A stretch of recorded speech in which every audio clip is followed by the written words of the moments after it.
And we are live for a game that we have been playing for a long time now over on the Threadrunner channel, but it has unfortunately had to move it and give Tomb of Annihilation a new home, and that is where we are now. I almost thought I heard my phone talking to me. That was creepy. And so, yeah, we will be finishing out Tomb of Annihilation here on this channel from now on, and all that good stuff. So as far as that bit of information goes, I guess we will On see. that note, by the way, Reed from our new home has offered us channels if you want to use one too. Yeah, yeah, we'll talk about probably that. With the people. Oh my goodness. Oh, I am hearing my phone. I'm hearing myself. Anyway, so yeah, we will have to discuss that with those people.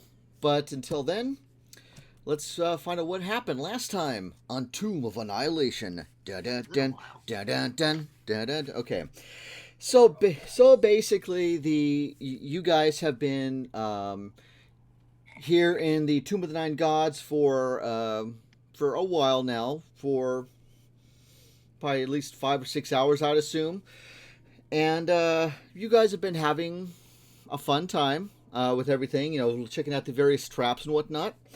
Last time, let's see, we started off where we were about to go into this room where there was a statue uh, with a individual. I forgot what he looked like, but he had this magnetic shield on him that would pull in anything magnetic, and we definitely had some shenanigans there. We we did have a Nothing destruction. happened. No, no, nothing at all. Nothing No. significant whatsoever Oh, occurred. oh no. But at least nothing that wasn't easily remedied. So yeah, we had that. You guys took a long rest in the presiding fountain room. That's the word I'm trying to think of. And then you were able to make it past the magnetic shield statue once again to get out of there. And you guys eventually went down to the second floor, where you guys came across this crazy ringed hallway where, after several passes through, Kavrak, did a bunch of experimenting in there, where went in there, went around, found out, oh, hey, where's the party? This is crazy. And while they were both doing that at the same time, both Kavrak by himself and the rest of the party, they were able to find their way to what I'm going to lovingly call the Don't Drown in the Wine Room, where they almost got screwed over by a room full of wine, but they Yeah, were. not Caverick. Oh. Caverick did it the smart way, and his the other side, Yep, And Bear still thinks he could have drank the whole thing and been fine. I would have loved to have seen Baron do that. Yeah, I'm not joking. I want Baron to do that. We should Druid might have had a fighting chance. probably. Oh, I'm probably sure. And then after that, oh yeah, and then while Kavrak was exploring the ring room, he did find an interesting, an interesting staff. It was a goat-headed staff, basically. Let's see. And then after all was said and done with the wine room, let's see. They decided to come back to the main. I don't even know what you would call it. The main stairway through. Stairwell, yeah. Yes, They're yes, sliding down the stairwell to the very bottom, apparently. yeah. And you guys came across a really huge door that had zombies sticking their heads through it, and that is where we left off. And I think, for the sake of everyone remembering, I will reread the description of what happened when you guys came up to that door. Just please, I have no recollection of it. Okay. Let's see. So, as you guys walked up to this thing, three oval holes are carved into a 9-foot wide, 9-foot high stone door at human head height. As you approach, three human head. Oh my gosh, that scared me. Oh, the Twitch notification on there scared the crap out of me. How was I not following you? Oh, is that you? Yeah. I have no idea. Oh wait, Ryan, change your name. Oh, yeah. So anyway, as you approach, 3 humanoid heads stick out of the hole, each covered in putrid flesh and gnashing on an iron bit bolted to a chain bridle. So, Actually, Scott, you need to change your name too. oh yes, that might be a good idea. Let's see. Let's see. All right, there we go. All right. So, what are you guys doing? Aren't we going all the way to the bottom, so we have to walk the long way back up top again? What? Weren't we walking all the way to the bottom for some reason? We said that we were going to, like, vaguely look through each of the floors, and if anything majorly caught our eye, then we would go through those things, but we weren't going to necessarily inspect every single area. It was just if there happened to be something that we definitely wanted to look over. Mm-hmm. What did the plaque say again? Let's see. For this floor, let's see. Let me go and find. Let's see. Joe's. Okay. Let's see. Looking for the appropriate deal. Okay. The ring is a path to another tomb. The dead abhor sunlight. Only a jewel can tame the frog. Bow as the dead god intoned, and into darkness descend. Okay. So, Abhor sunlight seems particularly relevant. well, that was kind of relevant to the wine room too, because as soon as we opened that Yeah. casket, that's when everything went to hell. Yeah. Oh, Because. there was sunlight in there, wasn't Yeah, because the light coming from in that room was it seemed like actual sunlight, even though there was no windows or anything actively bringing in the sunlight. And there was, and you guys had found that plaque inside that coffin that when sunlight touched it, that's when the whole wine thing happened.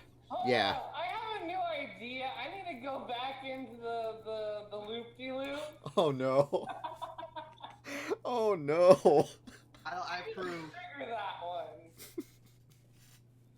Okay, while they go to the loop-de-loop, I definitely want to. Wait, we're splitting the party up again? I'm in. Yeah, I'm all about splitting the party. Absolutely. You know what? Yeah. You know what? Like I said. 2021, we're making bad decisions. Let's go. Yes. I just remembered something I can do. I'm gonna go with Caverack. Okay. So. Beleg's on his own. All right. All right. So we have. Hey, Dak. Mm-hmm. Joy is saying that they can only hear you. Oh. Okay. Hold on. Uh, Okay. Hold on. That's interesting. Okay.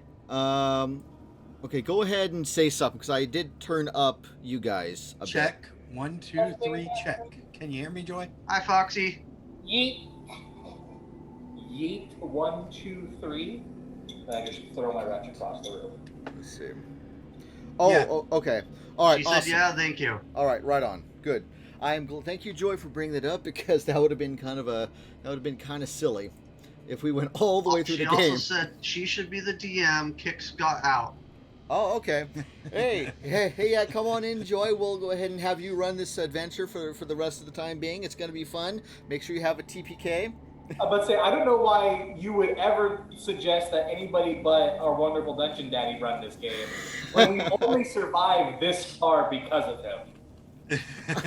I mean, Or our own dumb luck. I mean, I will say it's a little bit of both because like I said in the Discord, I do feel like I've gotten a little soft a little bit, but there is a room where I've been contemplating something, and I hope it doesn't kill everybody. Hopefully. Now, you mean you hope you kill everybody? See, that's my inside voice. That's my inside voice. My outside voice says I want you guys to win and have fun and have a good time, but really I just want to kill you guys. So, You're a DM. I expect it. Yeah, absolutely. All right. So as far as party splits go, we have a Kavrak and we have a Gimbal together. Who else is with them? Well, since I don't want to go down the stairs just to come up the stairs, I'm going to follow them and finish what we can over here first. Okay. And so excuse me. And Bag of Nails, what were you doing? I guess I'm going with everybody else. Okay. Go on. No. Bag. Go down. You're fine. No, because there's this door wall thing here that we do also want to inspect. What the hell just happened? I just had an idea that I can't believe I didn't think of last time because I forgot I knew how to do this. Hey guys, whatever image just popped up on Roll20, it looks like a giant Frankenstein's like lightning switch. I want to press it. What? Like flipping the handle to turn on the electricity. Oh, okay. All right, so now you guys. All red to me. All right, so you guys are now in the looping hall of Mirror So you Tube. do a loop-de-loop and go into the one that's not flooded. The version Okay. that's not flooded. Gimble's Okay. gonna stay by the door, pull out the immovable rod, and like be ready to block the door should it drop. Okay. So I'm casting darkness. So you guys are pretty much setting up the immovable rod just like it was in the other room. Yeah, Yeah. just like last time. Okay. All right. So, boop. All right. You guys have that set up. And yeah. What would you like to do? I'm casting darkness around the Sarcophagus. sarcophagus. The esophagus. The esophagus. two slightly different things. The snuffleupagus? Yes. Now I want a snuffleupagus in my game now. I don't know what the stat block would be for that. It definitely has a fear effect. Absolutely. And I would say it would be invisible because no one ever saw snuffleupagus for the longest time. But yeah, okay. So yep, I'll go ahead and give it to you. You cast darkness. How big what's the radius or the? So it is a 15-foot sphere. So I'm just centering it like right here. Okay. So are you gonna try to center it kind of like around, like just up top of the tomb or the sarcophagus, or do you want to center it up like anywhere vertically at all? No, it's just like right because it's a let's see, yeah, 15-foot radius sphere. So it's gonna be centered on the sarcophagus. Okay. All right, I'll give you that. All right. I can see in magical darkness, so I don't have a problem. Okay. All right. I'm staying out of the room. I'm right where we are right now, so Bellag and I are watching this in full. And I'm pushing it open the rest of the way. Okay, let me locate my notes and why my thing got turned off. I don't know. What number was that? That was that one. All right. Just remember Because the you comic thought we from were yesterday, done. Scott. What was that? Just remember the comic strip from yesterday. Yeah. Want the puzzle to just be like, fine, you like it dark, and then it's just Guinness instead of wine. Okay. That'd Let's be see. great. All right. And so oh, come on, where's my mouse? All right. There it is. Okay, so right there. All right, so you're going to open this sucker, and if I could just find out where. And now when you look, of course there's absolutely, it's technically pitch black in there. If I can just bloody find the information. And you have found Count Strahd. Yes, Count of Strahd. He rises and turns you into a vampire as well. That's the second vampire that you are now. Okay. Although Goliath vampire would be horrifying. Yeah. Oh, man. That'd be amazing. I All right. approve this message. I wish to be a vampire. Yeah. All right. So yeah, you kick. Yeah, you punch. So you. Sorry, I don't have the wish spell yet. You use the strike back to the neck. You just sort of unscrew the lid Yeah. of the person and drink it. All right. So yeah, you open it up and you are able to see the same thing that the others saw, where you see this plaque, this wooden plaque that says, "Drown your sorrows in common." And that's pretty much it. I want to move the plaque. Okay. Let's see. Let me see if we can do that. Cool. Well, considering he doesn't know if he can do that or not, I doubt that much is going to happen. Okay. All right. So I'm going to go ahead, and so you're going to try to grab and pick it up? Yeah. Okay. So yeah, you pick it up. You pick it up. It's in your hand. You kind of stand up, and since you're still technically in the darkness, nothing. I do want to point out to everybody that from our perspective, Kavrak walked into the tomb, made a sphere of perfect pitch black darkness, Mm-hmm. and then we just started hearing like stone grinding on stone without being able to see anything of what's going on in there. Yeah, what's everyone else thinking? Like considering what seems that all you guys know what happened in the real wine room. What? Well, we told Kavrak to sign up for Grindr. This is not what we meant. Wow. Wow. Yeah, totally different kind of grinder there. All right. So yeah, you have it in your hand. You're still standing in pitch darkness. What are you doing? Hey, again, turn and look in their direction. Not realizing that they can't see me, but I can see them. Like, we're cool. And I'm gonna turn to them and go, so I'm not sure what this accomplishes, but the trap's not set off. Yet. But I guess the question is, though, does Kavrak know that this was a trap, since you were in there by yourself the whole time when everyone else knew it was a trap? We explained it to them. Oh! We talked about it. That's Yeah. right. Okay.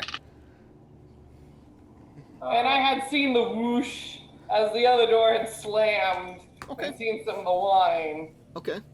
Well, and Gimble's gonna sort of shout into the room. Well, have you tried setting it off?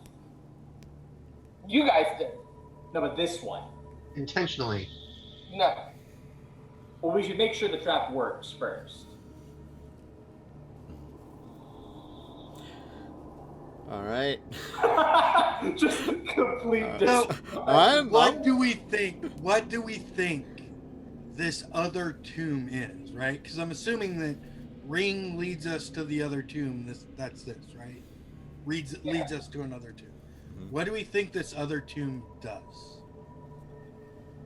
Is It takes advantage of people trying to do stupid stuff. Is it a complete copy from beginning to end? And what was the purpose of making another? Well, I'm trying to figure Yep. out. And this is Bag of Nails asking the important questions. Welcome to Bag of Nails is the only smart one. Kavrak is smart in some areas and dumb as rocks in others. Gimble is technically smart. The best kind of smart. The Book one, smart, not street smart. there's definitely Aaron just has popcorn and wants to watch the show. Yeah, they're definitely different kinds of smart, for sure. All right, Megan Nels has no book smarts. but I you have. want to. You said I have the plaque. Like I'm holding the. Yeah. You're holding this plaque. I would say that it's probably like in terms of like the dimensions, not necessarily in thickness, but in terms of like width and like length, like Girth. this. It's kind of like a brick. It's about the size of the face of a brick, I would say. So it's something that you as a Goliath could easily hold in your mitt. You know. Do not need it out of the dark shadow. No, I was gonna stick it out of the dark shadow. So you just see an arm with a brick pop out? Okay. As the rest of us get hit with the trap. Yeah. Now is so that's what you're doing. You're actually taking the brick and putting it outside. Yeah, I'm just holding the brick out to see if that does anything. And if something starts to happen, I'm going to pull the brick back into the darkness. As you put the brick, Sean, make a DC 45 will save. yeah, as you do that, suddenly the doors where where all the little faces are, suddenly the little things slide down, and wine begins to pour out of this one. Pull the brick back into the darkness. See if that stops things. Nope.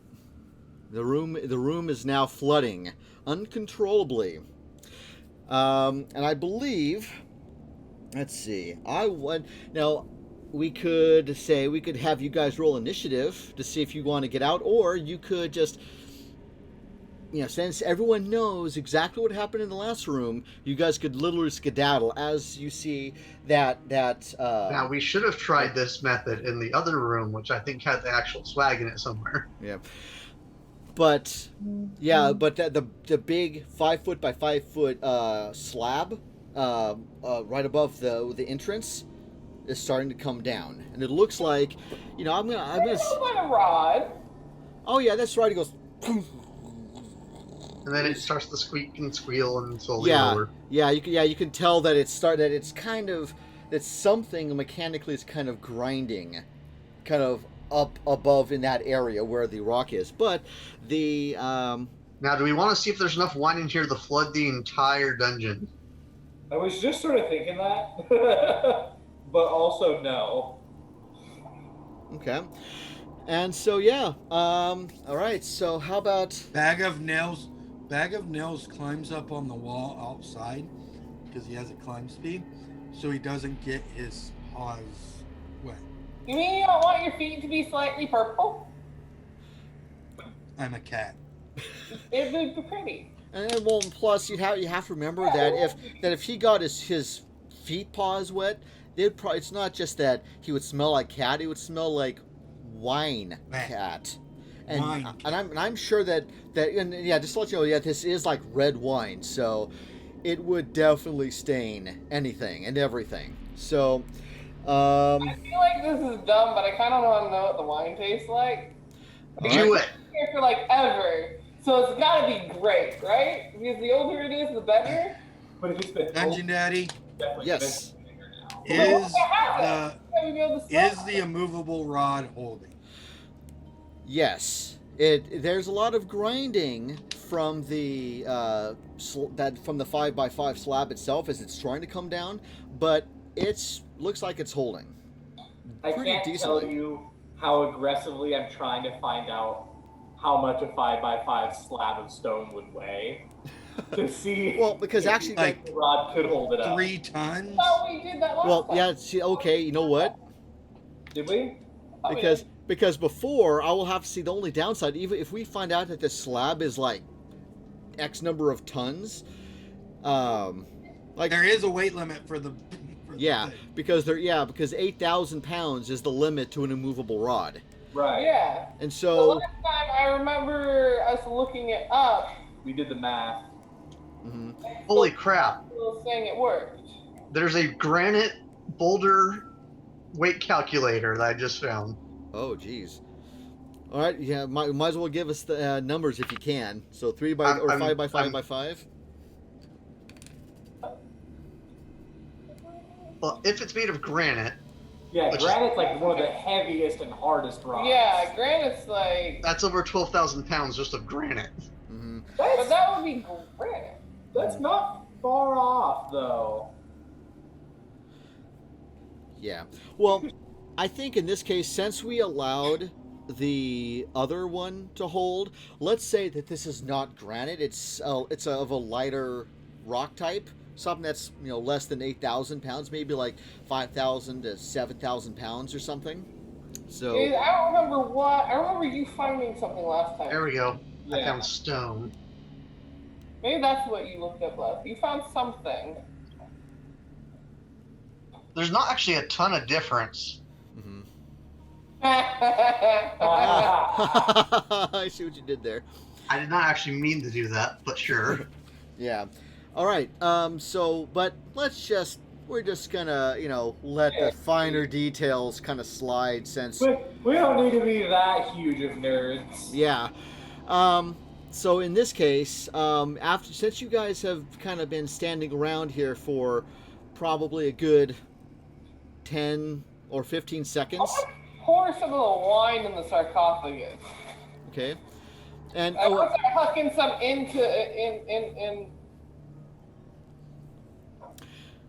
Just like bail it up. Yeah. All right. See if I can drown this thing's sorrows. Yep. All right. So yeah, you're gonna sit there. You're scooping wine. Your hands are starting to get your arms and your hands are getting like stained with wine as you're. Dude, like Kavrak would give a rat's ass. Oh yeah. And so you do that. You put the slab, the plaque back in, and water and wine is still pouring out of the holes, and now it is definitely getting up to Kavrak's thighs at this point. As it also continues to pour from these four areas, and it also creates a bit of a current as it's pouring out into the hallway now. I'm not in the current. I want to say I'm not in the current.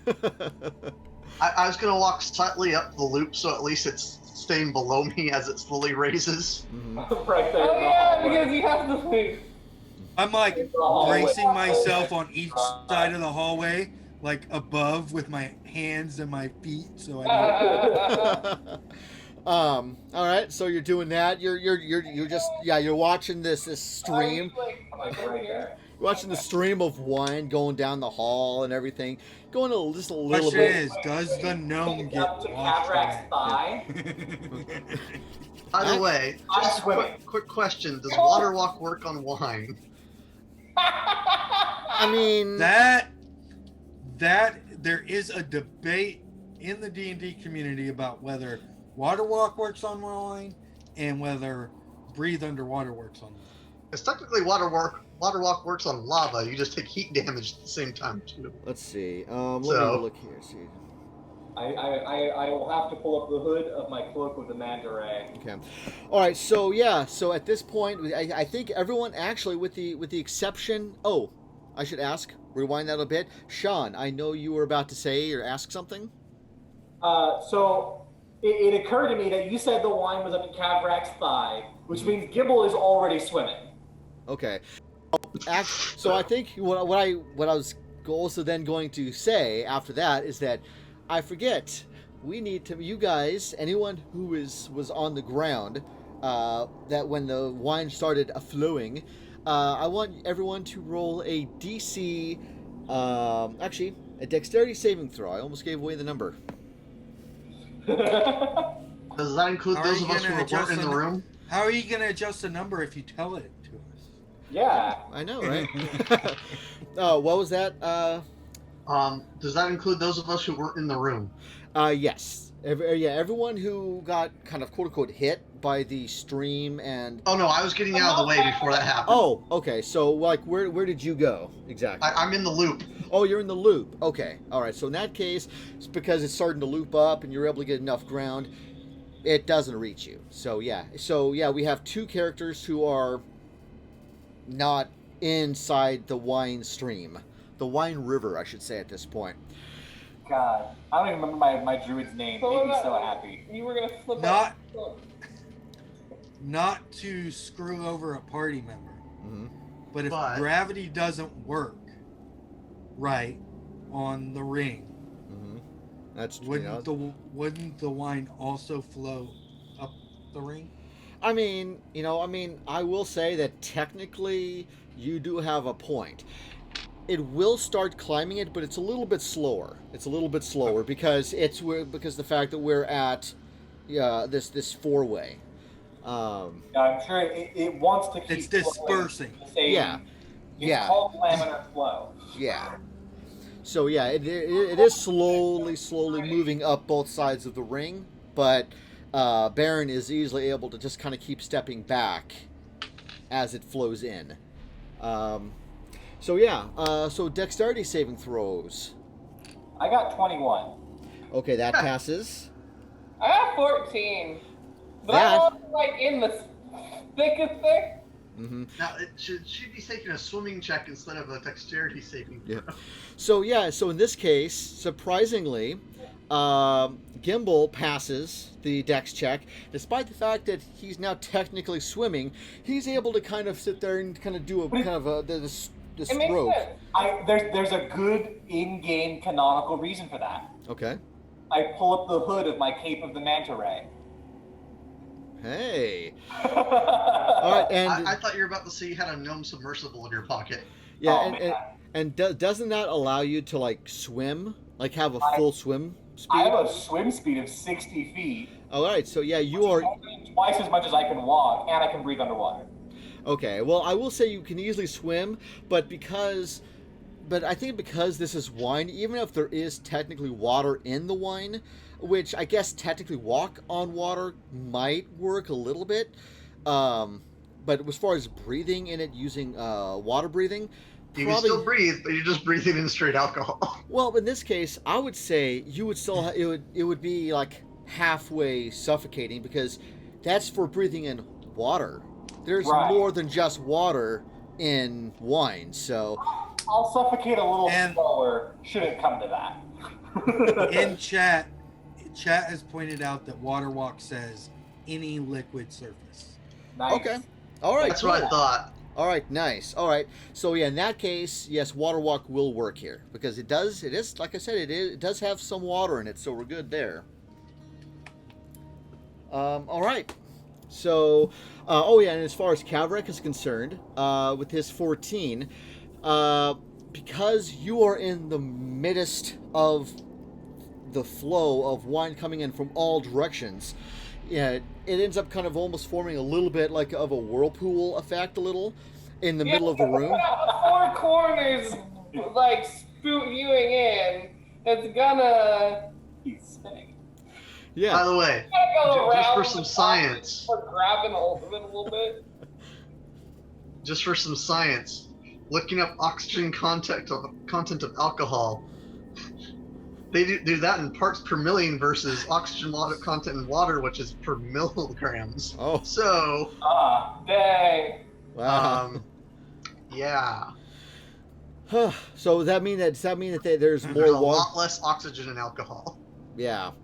So yeah, and so because of all the swishing and swashing that is coming from these four openings, you, Kavrak, you lose your footing and you go face first into the wine. I mean, you are completely submerged in the wine, and you end up taking you accidentally taking a couple gulps of I was gonna try and drink some at some point, anyways. Yeah. Okay. True. All right. So yeah, you go. Probably not the best way to do it. You take in a few breaths. So you're probably going to be coughing pretty good when you come back up. You see Kavak pop above the surface like, it's a great year! 2021 is getting off to a great start. Yeah. So Like a yeah. nice oaky cab. This wine is aged well. Yeah. And now it is now tainted a Now little it's bit with Kavrak juice now. Nice like meat flavored water and disenchanted. Ew. All right. But you even though you did go do the glub in the drink, it wasn't enough for you to you didn't hit your head or anything, luckily. So what are you gonna do? What we should have done is open both at once, so there was nowhere to retreat to. Hi. Oh no. You can still make that happen, Tonkin. You're on the ring. Well, I don't no, think I no, can no. lift up the boulder that's blocking Yeah, the the other one boulder. out. Do you have meld stone spell? Me? Probably not. Because we could probably melt the stone and make a hole. Only stone shape. Hey, Yeah, stone shape. I can try Misty stuff again. You can make the shape of the stone into a ring. I really want to know what a drunk Misty Step does. Oh no! Oh no! Oh no! Not Misty Step Are again. you gonna? So okay. So I will ask. Do you want to do that? Are you sure you want to do that? Okay, the player's thought process is fuck no. Kavrak's thought process is he thinks it was specifically trying to get into that room with it that caused it to malfunction. I He think you doesn't should make know an that intelligence it's a bigger check with problem than disadvantage. that. I like where your logic is going. I like this. Yeah, you know what? I definitely like that. I know that even though we all know that Misty Step is a big no-no, but But he doesn't. He specifically thinks it has to do with that room. okay. So Or at least that mirror. Okay. why the dark? Because hold on, I need that book. That book. Tasha's the I don't know why you put it behind you. least convenient spot for you. Guys, this might not be huge to y'all, but I need you to understand how important this is. Since the artificer got reprinted in Tasha's, I'm reading that for the first time, and it's mostly unchanged, except for I have a new spell. Tasha's Caustic Brew. Guys, the artificer finally has a combat spell. Nice. Hell yeah. Dude, I love Tasha's. I absolutely love Tasha's. Is there anything that gives? Well, since we know it when it went off, it went off. What did we want to do in the other room? I can't remember. I wanted to drink the wine, but you tested that. But there was something else in the other room we wanted to.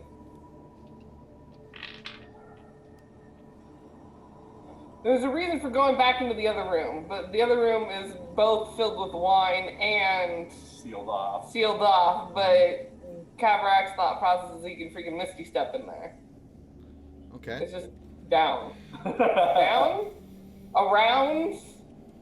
It could be a completely different dimension for all I know. Oh my god. Oh no. Oh no. I just thought. Oh no. You just thought what I was typing to you. Oh no. Oh no. You just thought what I was typing to you.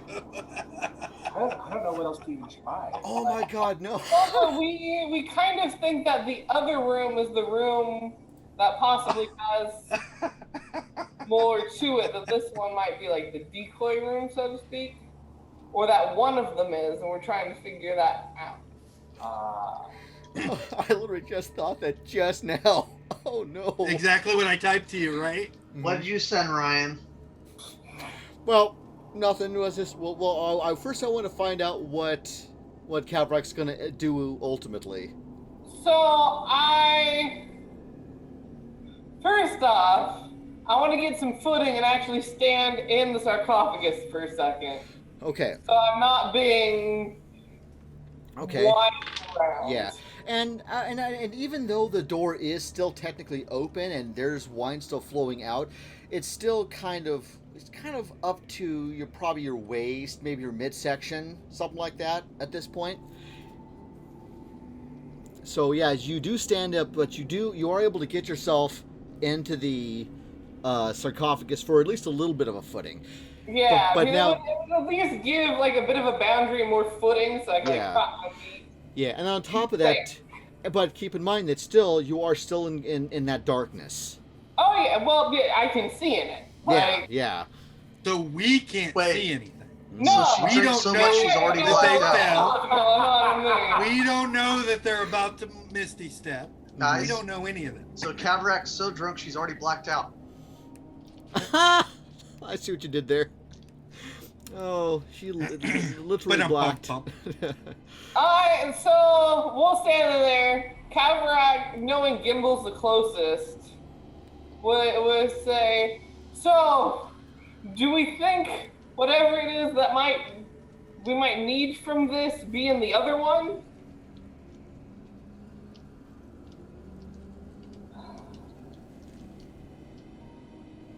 I mean, I was all I should get in character.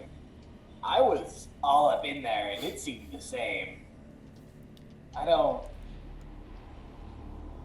This may just be a thing designed to drown us. Yeah. And now that, and I will ask again, anyone who is still in the wine, why don't I know Gimbal and Kavrak are in there. Why don't you both give me another deck saving throw to see if you guys. Does Gimbal need to using the mana ray? Because they got swim speed. That's true. That's true. You know what? Advantage? Yes, yeah, roll with advantage. That sounds good. I'm being whooshed out of the room now by the wine. I got 2 on the die, plus 2. I got 4. Okay. You see Kavrak flow underneath you. So what happens is you stand there. In a splash as I slip. Yeah. And then I just whoosh out of the room. And what happens is as you finally get in there thinking like, haha, you feel a little bit too overconfident that you have this footing, but all of a sudden just a really big kind of whoosh of this wine just goes and kind of hits you, kind of like a wave at the beach that knocks you over. you end up going face first, and give me another dex saving throw to see if you hit your head on the sarcophagus. I got a 9. You hit your head on the edge of the sarcophagus, and let's see. Roll me a d20 straight to see if you get knocked. Actually, yeah, maybe a con roll. Actually, give me a con roll to see if you stay awake. With disadvantage because they're drunk. Okay. Hey, I'm not drunk. Well, not yet. I mean, I'm sure Kavrak would have. I mean, if anything, you'd be tipsy, but even then, you only took a couple drinks of it. It's only been like a couple mouthfuls and Kavrak being a fucking brick wall. Yeah, true. Yeah, so at this point, but it's really good wine. That is true. I mean, I mean, it's definitely, if anything, he would only have like just a buzz, just a small buzz, especially for someone of his size. But all right, so what did you roll? This dice is going in the freezer now. Oh no, it was a low roll, wasn't it? The lowest roll, the loneliest roll that you can ever roll. A nat 1. And this dice is going in the freezer now. Ooh. Okay, so here's what happens. You get whooshed by the wine. You get knocked over. You hit your head. You don't just black out, you black out. And you are now part of your body, despite the rush of the water out of the room, because you're kind of also partially hunched over a little bit. You hit your head and you kind of leaned over the ledge, so you kind of half and half. Concentration, so the darkness is gone now. Yep. Oh, okay, yeah, and so the darkness is gone, but of course at this point the darkness goes away, and I just see Kavrak dead. Yeah. So Kavrak, he's like half and half over the ledge of this of the sarcophagus, while him and the sarcophagus are completely submerged in wine. Alright, I have to cast the spell. Can I catch Kavrak as he floats by me? And then as that happens, the rod collapses and the door closes. Well, unfortunately, campaign's over. Yeah, unfortunately, Kavrak is essentially kind of quote unquote stuck on the sarcophagus. Okay. A little bit. Well, I'd rather him be stuck on the sarcophagus than since getting I'm not washed directly over in the edge sight, of I'm gonna do a perception check to see if I can hear signs of distress going on down there. Okay. No, hang on, I have something so much more hilarious. Oh, good. Oh no. Go with it. Dungeon Daddy, I see this happening, right? I am right there in the doorway. Yeah, probably the ones that would be, you and Bag of Nails would be you would easily be able to see that. Well, I mean, see is such a liberal word.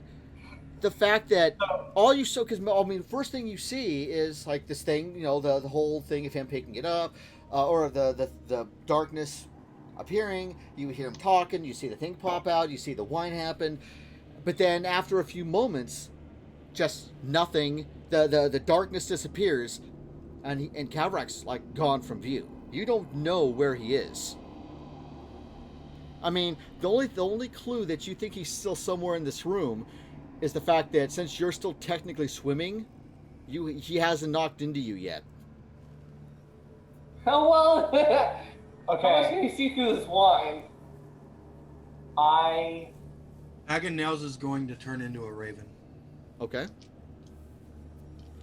and fly into the room. All right. I need to throw something at the raven. I'm gonna shout catch. Okay. Ravens are big. So I do want, this wrench is supposed to be to scale for gimbal. Okay. It isn't actually this big for a human. Mm-hmm. I'm saying that now because I'm going to throw my wrench to the raven. Okay. And I'm going to say, I guess whatever I can't quick enough, cast it on Kavrak. It is a spell storing item, though I haven't had time to tell you what spell is stored in it. That's fair. That's fair. And since he's holding it, he can use the spell. Okay, so what do I need to roll to catch this thing in the air? Definitely I'd say. It'd normally be like dex. Yeah, I was thinking at the very least a dex. I was almost thinking like an acrobatics at the most. But how about, just to see if you have anything. I'll give an acrobatics because, you'd have to be pretty acrobatic to catch that as a bird in the air.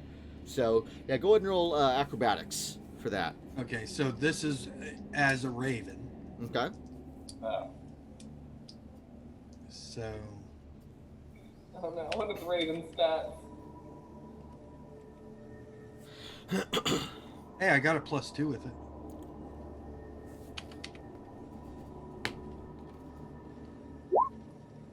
Well,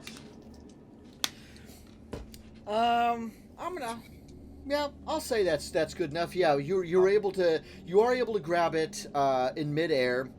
It does kind of make you tumble, just like maybe a foot or two in the air because you weren't expecting. It was such a weird change in weight, as a raven, and it's a heavy enough wrench, I'm assuming. But yeah, you are able to grab it, and yeah. What are you doing? So can I do a perception check to see if I see where Kavrak's at? Yeah. Well, I mean, yeah, you can do that. You can try that. It'll probably be a pretty easy one.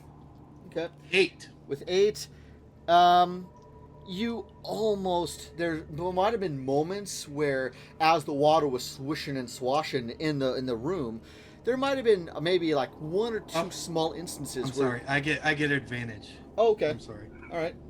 I just picture him kind of like sideways over the sarcophagus with one arm and one leg hanging out. Yeah. And the rest 8 of the again. managed to make it I rolled 8 twice. Okay. So yeah. So you almost think you might have caught some very, very, very quick instances of maybe like an arm or like a Kavrak butt or something as the water's like doing this kind of thing as it's filling up and all that. I'm gonna dive and try and smack the wrench to Kavrak's butt. Okay. Now we're getting into kink D&D now. This is getting kind of kinky, guys. And cast the spell because I have all my mental capacities are equal. It's just my physical capacity, so my context and strength are raven. All right. Actually, let's say I do have a question though. Mm-hmm. Does the spell have verbal components? It does not because it is stored in the weapon. It actually says in the spell storing item page that it doesn't need its material, somatic, or verbal components. All right. So I'm just gonna try to kind of get in there, kind of dive a little bit and do that. All right. How about you roll an attack for that? Okay.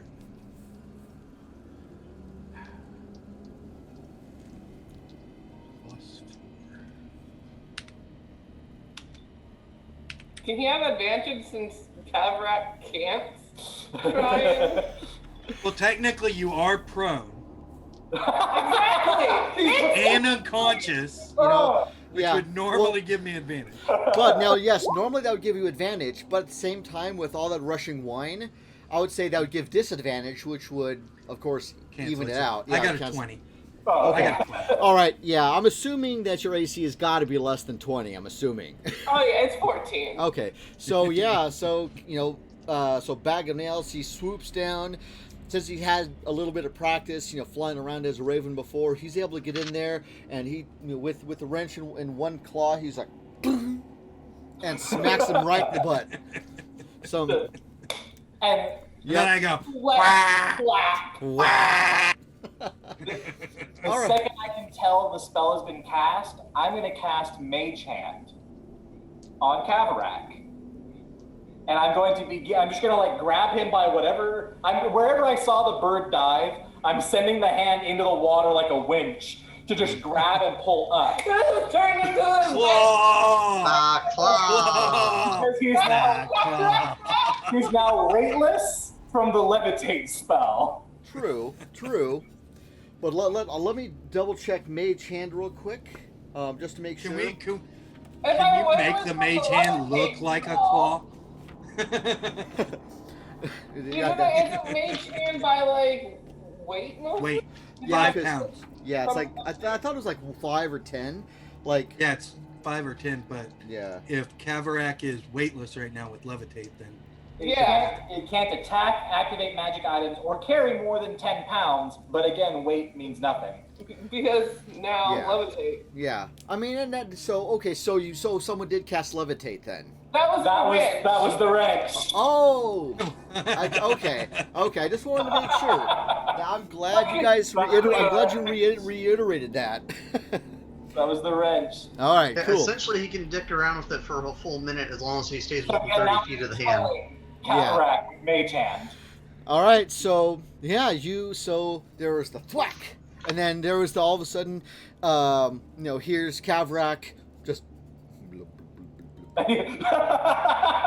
Just lazily lifted out of Yeah. the water.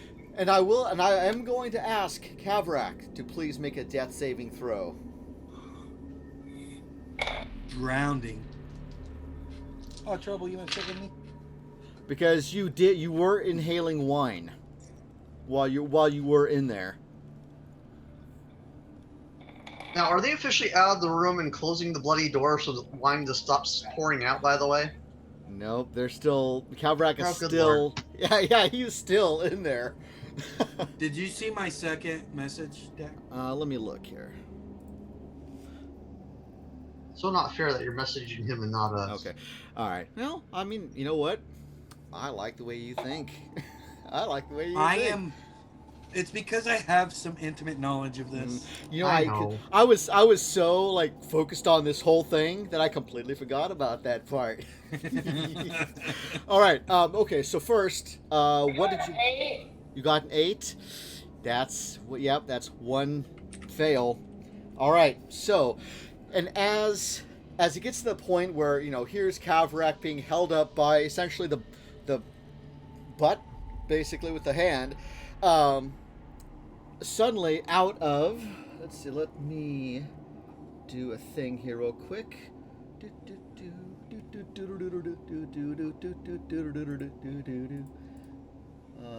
Layer, do that, and token layer. All right, and so as the water begins to kind of rise, or as the wine is now really in there, out of two of the you guys don't know this necessarily, but out of a couple of the holes, suddenly, actually, I will have everyone who's still looking into the room pass me a perception check. I get advantage. I can't. I got a 17. I'm still in there, but I'm not conscious.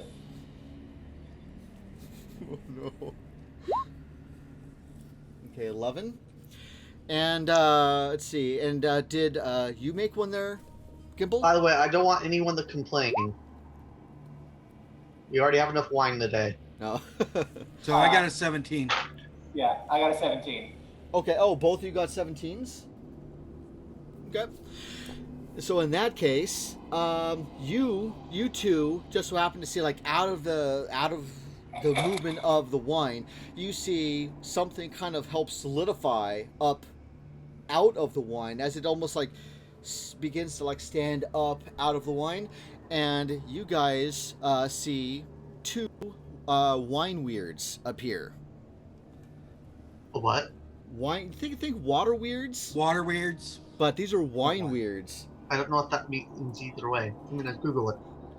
So it's like a water elemental. It's a weaker Okay. water elemental. Yeah.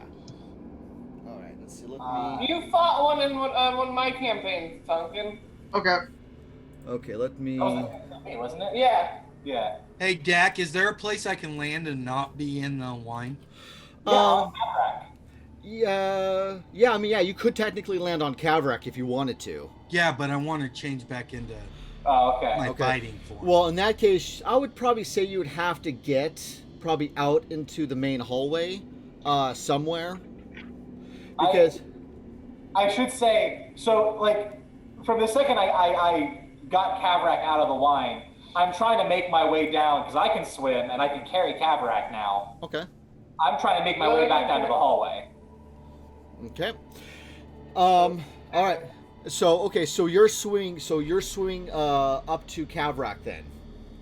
No, I'm literally gonna use the mage hand. Oh. I'm keeping the So the mage mage hand. hand is pulling. The mage hand is gonna follow me as I swim down the hallway.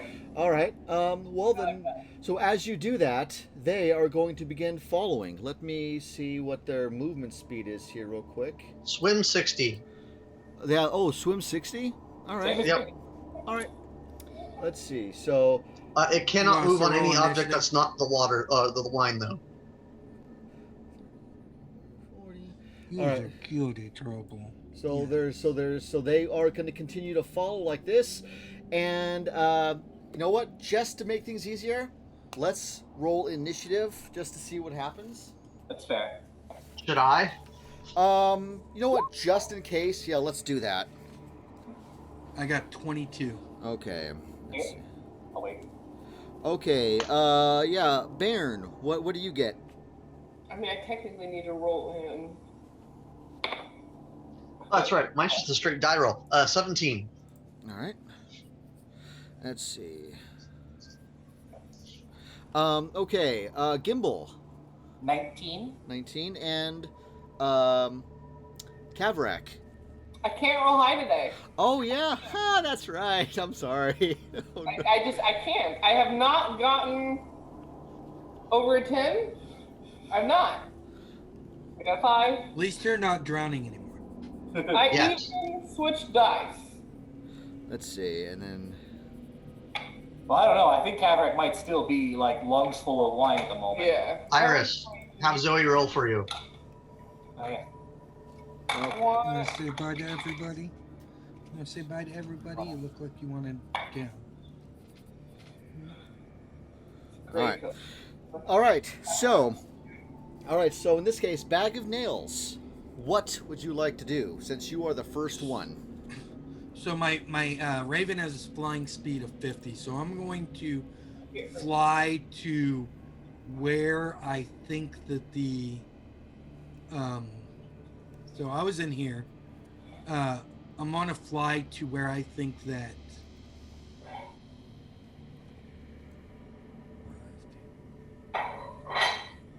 35, 40, 45, 50. So I'm gonna fly to right here. Okay. I'm going to convert back into myself. Okay. And Tonkin, you're still in the hallway, right? Yep. You're in the loop. Yep. As a free action, I'm going to yell to Tonkin, "We need you!" And then I'm going to shoot at the wine weird that I can see. All right. So go ahead and make a roll. 29 to hit. All right, that definitely hits. And all right, roll damage. Baron is really curious who this Tonkin is, though. Oh. Baron. It's all good. Uh, I call you guys by your names anyway.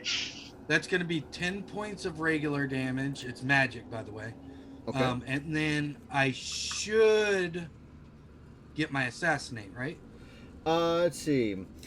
Now, okay, remind me, with assassinate, that's when they haven't gone yet, right? Right. Does assassinate work on aberrations?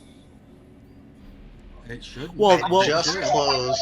Yeah. Well, It has a massive list of immunities. So. Yeah. Well, okay. This thing. Well, first of all, it's an elemental in this case. As far you have as advantage on attack rolls against any creature that hasn't taken a turn in the combat, and it's an automatic critical hit. I must be thinking of an older version then. all right. So that's 10 points from that initial attack. So with assassinate. Yeah. Go. Yeah. I'll go ahead and give it to you. Its only Okay, damage so- immunity is poison, so So just a second, I'm gonna have to do some math because this is a lot of math. it does have damage resistance against melee attacks, though. Non-magical melee or all melee? 'Cause this is magic. It says resistance. Non-magical. It's resistances of fire, bludgeoning, piercing, and slashing from non-magical attacks. Although, does it still have resistance to fire since it's an alcohol-based water elemental? Just the DM call. The chemist in me would argue It should yes, say in the because in alcohol the creature. concentrations that low are not flammable. Yeah, because I'm looking here as far as any fire. I mean, even the fact that this is an alcoholic creature, the damage resistances do include fire. Ooh, that should. Okay. So, We haven't played in a while, so remind me. Max dice plus what I roll, correct? Correct. for crits, yeah. 61 points of damage. And is that including the original 10? That's including the original 10. Okay. Let's see. So then, since that's resistance to piercing, that'd be Non-magical piercing because this is magical. Oh, okay. So then, So then it takes Magical the. bow. All right. And that actually kills him. All right. Nice.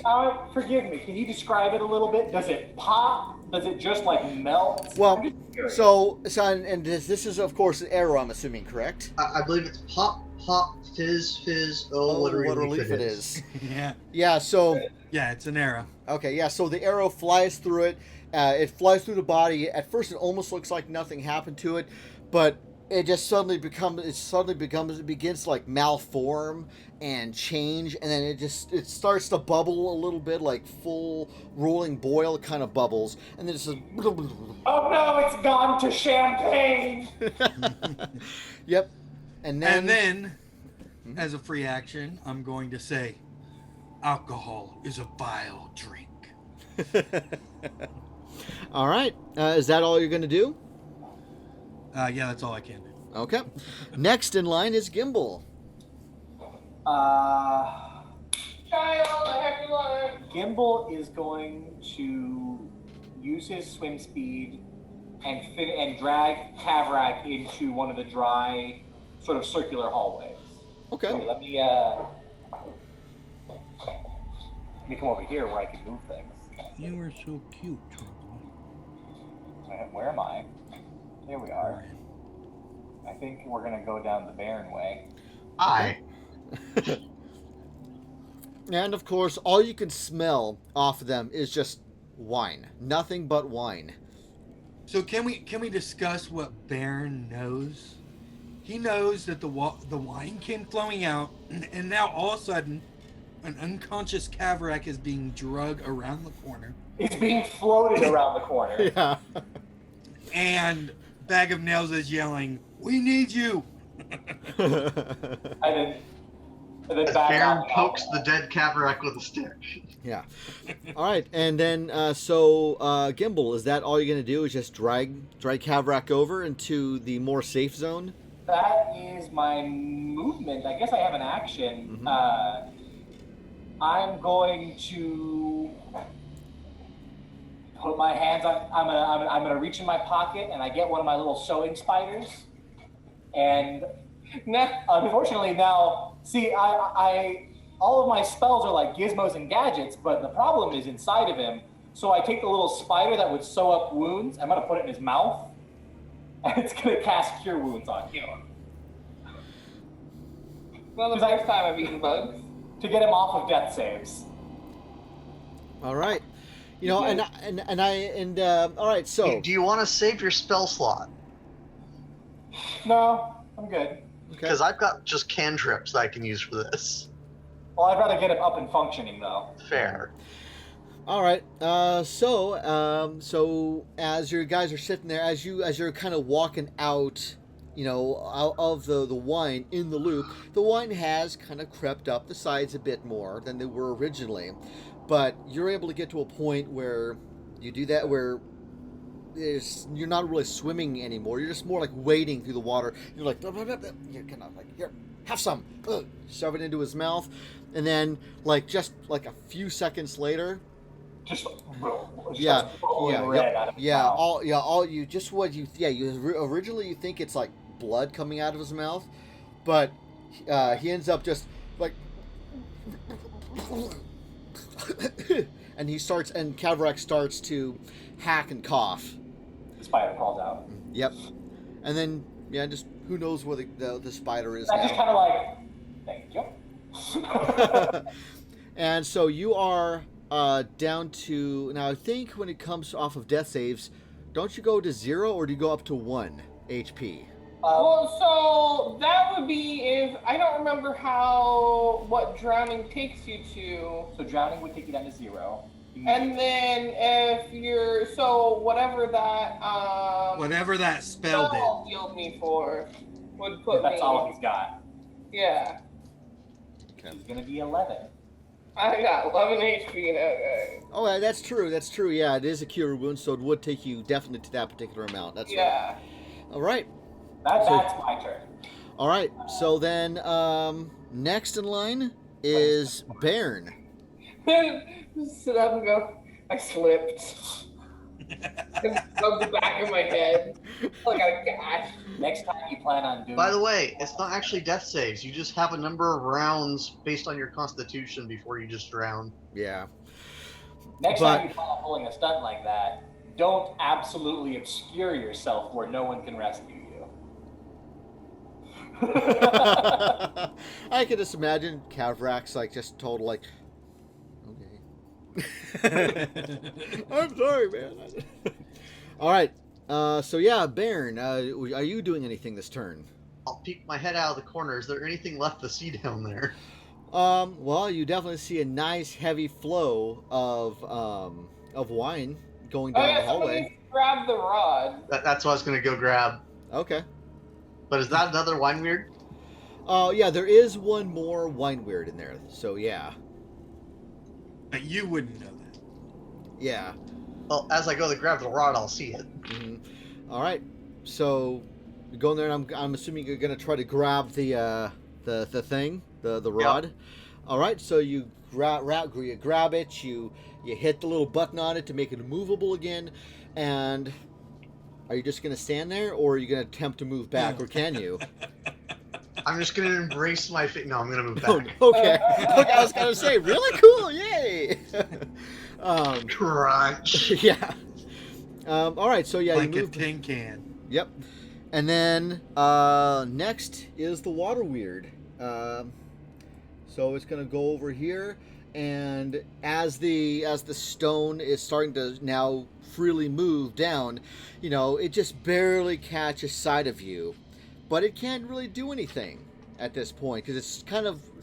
I just blocked. wave. Yeah, because it's kind of I would almost count this like as a form of at least half cover because of the thing and the wine itself. So, well, actually, no. Okay, so come at me, bro. Let's see. Let me look at the stats here real quick. I'm pretty sure it can form itself into anything an inch, Mm-hmm. whatever, just like Yep. an ooze. Yep. And so as you're starting to kind of wave at it, you see just before the rock or the slab gets down low enough, you see what was the form of the water weir just go bloop, and go and turns one into the water. And it'll now flow into this 5-foot crevice, and it is going to try to constrict you. Let's see. That would be a nat 20. Ouch. Yeah. Let's see. And that does. Well, is it an opposing grapple checks? Let's see. It says here, constrict as an action. It is a melee weapon attack. Reach of 10 feet. For it, it's a melee weapon. Yeah. Yeah. So to get out of it, yeah, you would have to roll at least a 13 to get out of it. But, yeah. Doesn't matter. The wine's gonna dry up, and it ain't gonna have nowhere to. Yeah, go. that's what I'm saying. I'm not too worried. Yeah. Okay, so that's 12. I rolled a 15 for my counter grapple, so. Okay, so it does do 15 points of damage to sorry. you from that constrict. Not including the actual bonuses, so that's much higher. So what are you trying to do? The counter grapple. Okay, and then what did you roll for it? The die rolls a 15. Okay. It's just a strength check, right? Yeah. I think you have to wait till your turn. No, to do that's that. true. Okay. Yeah, that's true. Yeah. To escape. Okay, yeah. So it does 15 points of damage to you. Where the hell's my pencil? There it is. Ain't Okay. bad with it being a critical. Anyway. Oh yeah, that's right. That'd be a 30 then. No, wait. Thanks. Sorry. I'm sorry. Wait. Sorry. So that was so yeah. So that would be. I thought that was the critical. I'm Yeah. sorry. Yeah, so that's 3d6. That's what? 6, 12, 13, 14, 15, 16, 17, 18. It's 18 plus another normal roll. 19, 20. Well, you know what? You keep saying you want to die, so you want a TPK. All right, so that's a total of 28 damage that it's doing to you. What kind of damage is that, by the way? It is bludgeoning damage. Okay. So 25 damage. Okay. Yeah. All right. So that ends up being his turn, and next in line is Kavarak. Okay. You are still levitating. I am a bit levitating. Yeah, because can you really do anything right now except for maybe move around a little bit? Because I think he still has to release you from the levitation and mage hand spells. You would have to be back. I could chuck you. I could literally be on. Well, I would be on my turn though. Yeah. Wait. I don't know about the wine weird. I was out. That's So true. I don't know what's going on. So in that case, are you just gonna pretend like you? Are you gonna be like what the hell's going on here, guys? Kind of thing. I was realizing I'm not exactly sitting, but I'm sitting. But I'm not waiting. That's Okay. gotta be so awkward and weird for this. Well, you already tried waiting. Wow. I'm kind of just gonna be like, what happened after I slipped, guys? You died? I'm here. I did not die. No, we brought you back. Sorry, I'm not nasally enough. We brought you back. By the way, wouldn't Kavarak have multiple hours now of alcohol poisoning? I mean, we will see. I just chugged someone accident. Mhm. Breathed a little in. All I can imagine you doing My now lungs is are so clean now. yeah, because I can imagine now, like as you're just hovering there, not really being able to do much. I just imagine you like taking handfuls of wine. Like you can't do it much else. I mean, unless you cast a spell or something. I can on this channel.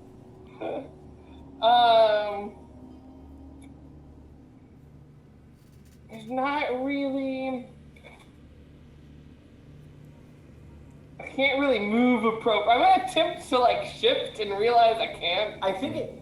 Hang on, forgive me. Like, Unless, like... You're feeling lighter than you ever have in your life. Yep. And now you have. move. He can move. The target can move only by pushing or pulling against a fixed object or surface within reach. But the so mage wall or hand is ceiling. also But the holding... mage hand. Just let go. I assume you can pull more than 10 pounds of force. Oh, yeah. Yeah, That's true. fair. That's Oh, fair. yeah. That's fair. Yeah. That's fair. So you will get a little bit of Cataract. yeah, you will get a little bit of resistance, but you could technically turn yourself around and try to like against the walls, because I imagine that if you outstretch your arms, Yeah. you would have like a pretty big reach Yeah. with your arms. Hear me out for the theatrics' sake. If she applies, or Cataract applies more than 10 pounds of force to the mage hand, it has to let go because it can't hold that much. So if he's able to like, Oh, no, I just shoot. Oh my I was literally just thinking that when you said that. Okay, so no, this is exactly what you guys fucking see. You know what? I'll let you take this one. Take this one. I tried, actually get up and you move down the hallway. Because I don't know about the mage hand or I don't know about that shit. I push, I just yeet. I feel like are you just gonna start circling? Cataract's gone into orbit. I'll say you managed to do that, and you do make you make it. I'm gonna say, let's see. I think. Oh, it just loops. So which way are you going? Are you going Circle wave. back, This way. or are you going back towards me? Oh, so I'm going boop, boop, boop. Okay, so you're going north, basically. Yeah. Okay. Boop, Yeah. boop. All right, As so Cataract passes by, can I use a free action to drop the spell so they fall flat on their face? As Kavrak is starting to kind of jet forward, I would imagine that first you see Kavrak going, just from the comedical side of it, you go, woo, woo. Help! Yeah, and of course, but you wouldn't hear anything for that first loop, because so you just hear you'd hear the you'd hear the Help me! Because the first time you would see nothing, you'd be like you all would be like. Be like, the other hall. These guys will be gone, and then loop again. You guys will be there again. We're just hearing snippets of what you're saying. What? You want? Yeah, and so as you're going through there like that multiple times, you're seeing 1 minute you're seeing rushing water in your party. Next loop, it's just a drying pool of wine that was left from the real world. And the dead goat man. Yeah, and the goat man, and all of a sudden looping after the party in the water again. So at least you know where you are based on what you see. Oh yeah, I fully know where I am. Yep. You know what? So it's my turn now, right? Let's see. Yeah, it's Kavrak. Next is Bag, Mr. Bag. So as a free action, the next time Cataract passes by me, I'm dropping the spell, so they skid on the ground. Yeah, and then of course Kavrak gets yet another face full of wine. And then I am going to use my feline agility to double my speed. Mm-hmm. I'm going to move up 10 feet, and I am going to attempt to drag Baron out of the water rig. Yeah, and then of course by this point though, I will say that the block has now completely shut, so the flowing of wine has now ebbed, and of course in this mirror tomb, it's starting to still now, and to just maybe like a foot's worth of wine, but of course it does start to slowly move down because it is technically spilling over the ledge of the staircase area. Yeah. So, okay. So what do I got to roll to free Baron from this? let's say, Athletics. yeah, let's do an athletics. I'm not too worried about it. Does a 19 work? Yep, it works. So then I'm going to use the rest of my movement. So that was 10 feet. That leaves me with 50 feet of movement, but it's halved because I'm dragging somebody.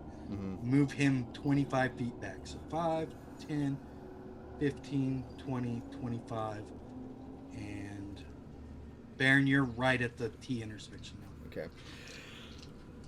All I'll right. let Joey at the T. Yeah. Now, of course, because it is now back into into this 5-foot hallway.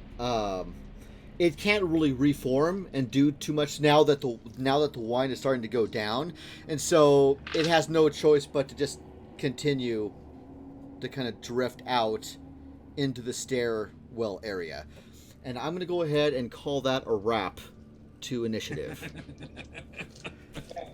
Gimbal has a very serious question. Yep. Has anybody seen my wrench? What did happen to the wrench? So I still had it when I Okay. turned into it. So it should be on the ground in front of the door. Because I Okay. came out of the hallway before I turned back into the back. Okay. Okay. I'm pretty worried that it was in the room because Gimbal would have gone back in there for it. Okay. All right. Bag of Nails is going to turn to Caverack and say, "Can we go on now, please?" But we gotta try the other room.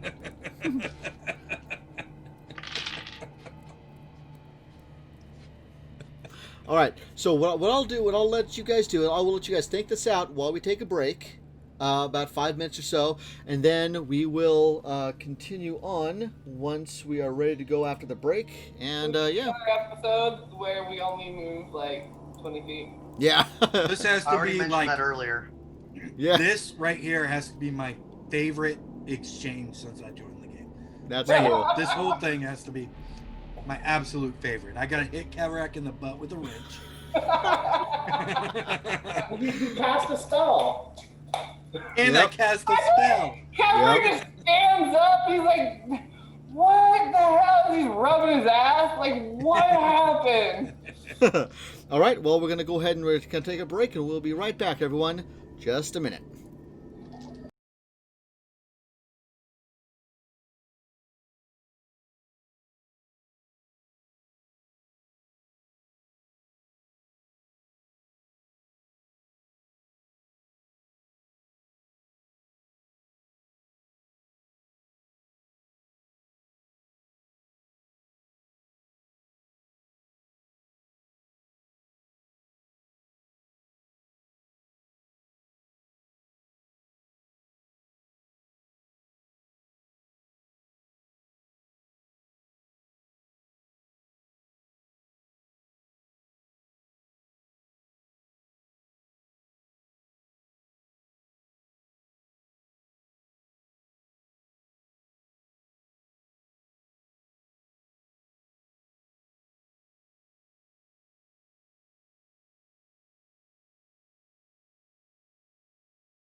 All right, and we are back. All right.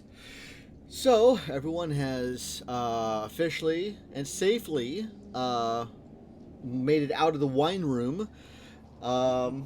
If not, So we're going back to the other side and trying that again on the one that we've already opened, right? I mean, you could. I mean, you could try, but unfortunately, We have to get in there. Yeah, you have to get in there because that slab is there.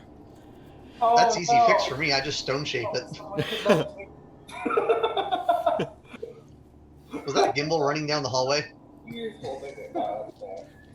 So So Cadbury just silently gets up and just walks back over here. I'm gonna go running after you. Like, wait. Yeah. Hey so- guys, did Cataract go fast enough to run back into the water weird? So okay, so I will say that if you're doing there, remember you are still currently in the mirror tomb. True. So I'm going to go back to the regular tomb. Yeah. No, that's right. We had the no. That was the regular tomb. No, that was the No, mirror No, tomb. we're in the opposite. Yeah, because the one where you guys were able to shut it without too much of an issue was the one in the regular tomb. But I thought that was the opposite. no, this No, one, this one was So we marches in the loop and then goes around. all right, I confused. all right, yeah. Well, either way, you guys. And then, So either way, you guys are now officially back in the regular tomb. Yeah. so Bag of Nail is going to say, well, the ring is a path to another dungeon, another tomb. I think we found that. The dead aboard the sunlight. I think we're done experimenting with that. Only a jewel can tame the frog. We have not faced that yet. Bow as the dead god intoned. We have not faced that yet. And into darkness descend.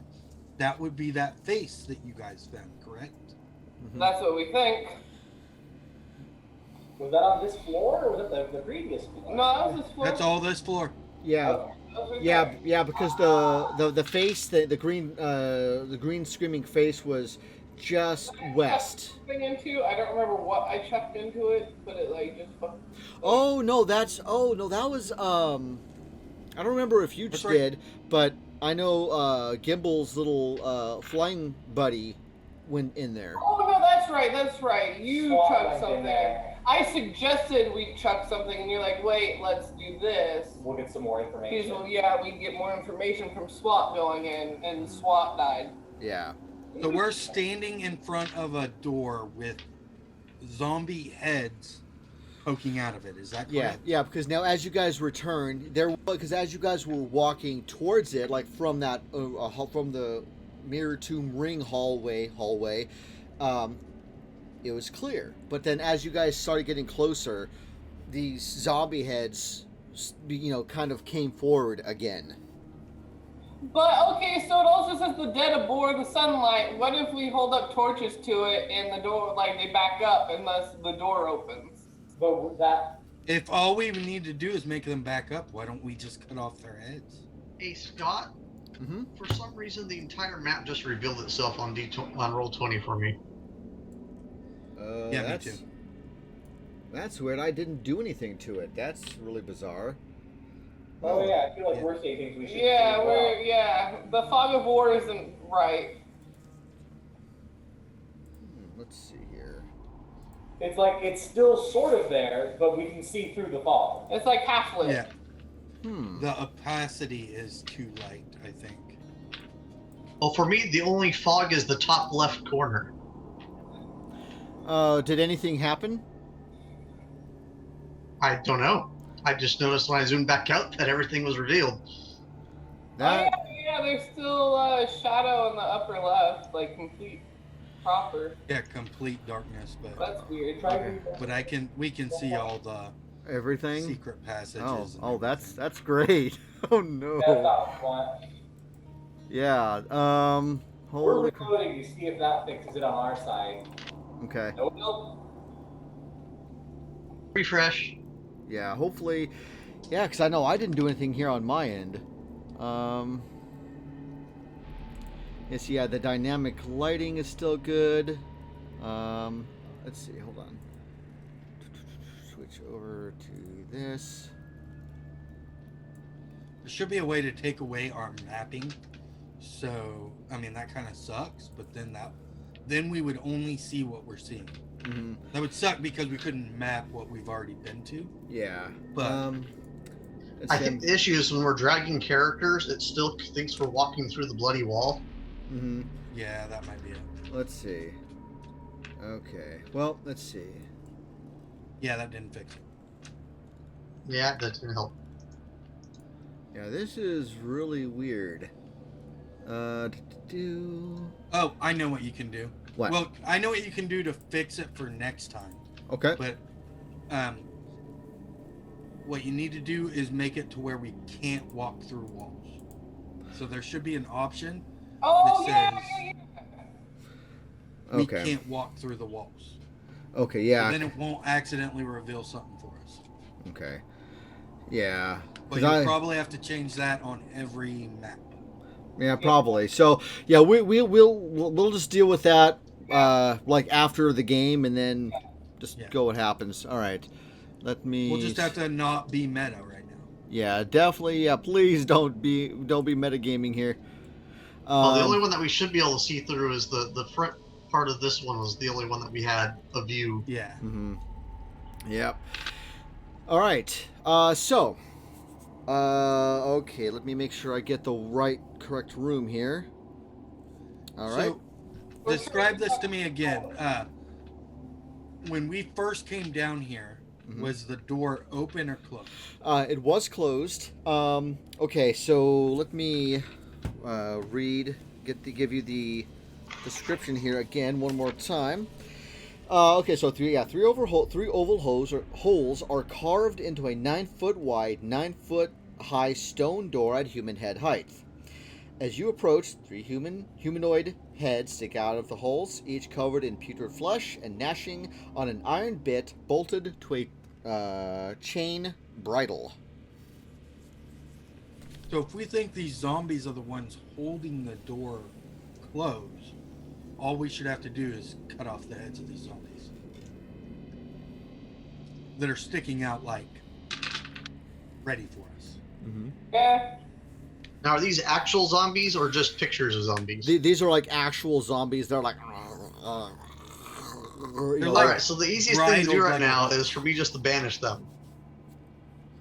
No, Well, you no could. reason they would pop back if we just cut off their heads. If you banish them, you're using a spell slot, and they're eventually going to come back. If we cut It's off just their my channel heads, divinity. It's not a spell slot. oh, you have banishment as eternal divinity. Basically, Oh, you mean just make them run could away. yeah? Make them run away Okay. because they're running as far away from us as possible. But once Maybe they're they'll wearing pull- off, they'll just come towards us, and then we'll have a battle on our hands if we're not out of there. If we cut off their heads, they're not a Zombies. problem anymore. They're zombies, though. I'm not But- really worried about fighting zombies. Yeah, and All right. the fact there's zombies without heads that they can't bite or see or hear. Plus, if they're CR2 or lower, they just poof. Mm-hmm. But do we want them to do that? Because we don't know if the door is staying closed because they're here or because they're not on the other end of the room, right? We know they're tied to something. We know they're bridled to something. Yeah, we know they're So connected. we kind of want to just scare them away. See if that opens the See door. if that works first, yeah. Yeah, I'm just I forgot. So I'm what going. kind of door is this then? Well, let's see. You kind of let me see here. Make sure I can give you some information here on the door itself. I need here. one of y'all to scoot over since I'm the zombie killer. Yeah, I'll move. Let's see. Let's see. Because I know I have information on this door. Just trying to look through all my notes. Now, real quick for you, Baron. Can you control whether or not it kills them or scares them? They have to make saves. So you But if can't they're- even if they're- say, if the- I just want to scare them. Okay. I don't believe so, but I will bust out the DM. Sorry, not DM, PHP, Yeah.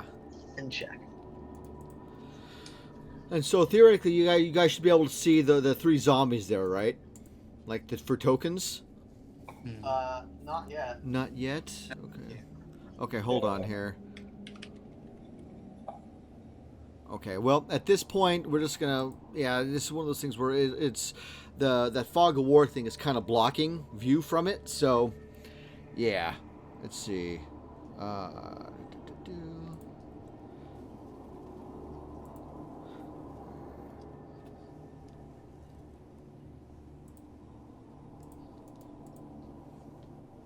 Channel divinity. Let's see. Second level, you gain the ability to enhance fire. Yeah, if it fails its save, it instantly poofs. Okay. Yeah, and I do. CR2 or lower. Yeah, and I believe that since these are regular zombies, I believe they're like either like a half or 1 or something. Yeah. Yeah, they're not. So they'd be making some saves. Yo, wow, they're even worse. They're 1/4. Oh yeah. So yeah, So wisdom saves, and if they fail, they poof. Okay, and I just closed it. I don't know why I closed it. So I just want to know if I can prop the door open, regardless of zombies being there. okay, you said a wisdom. Well, we haven't decided yet. We're making sure this Oh. is the plan. Okay. So I just want to make sure there's a way to prop this door without the zombies being stuck in it. I don't want, like, is there a way to lift the door without the zombies being here? Because if we accidentally destroy them, I don't they're think we'd sealing be off able this to way. find that out until after they've moved or we've accidentally destroyed them. Like, is there a way for me Sure. to wedge in the rod right now before we poof zombies? Are you asking me? Yes. Okay, I'm sorry. Say that again. I was kind of busy looking at. So, some we're stuff trying here. to find a way to prop the door open, regardless if there's a zombie there. Is there a spot where I can wedge the rod currently? Well, right now, the only place that you'd be able to do that with are probably the holes that the zombie heads are poking, or the holes that the zombies are poking their heads out of right now. Okay. I mean, you could probably, if, by like kind of looking at it, you can tell the thing is very heavy. But if you use some teamwork, there might be a chance to lift it if all things go south with all your guys' ideas. Okay. I'm going to pat the zombie on the head. His mouth's on a bit, so I don't Yeah, know so, where yeah, he's 'cause going. Yeah, he's like, and he's trying to nibble. He's trying to nom on your hand a little bit. But Otherwise, I'm just going to channel divinity and poof them.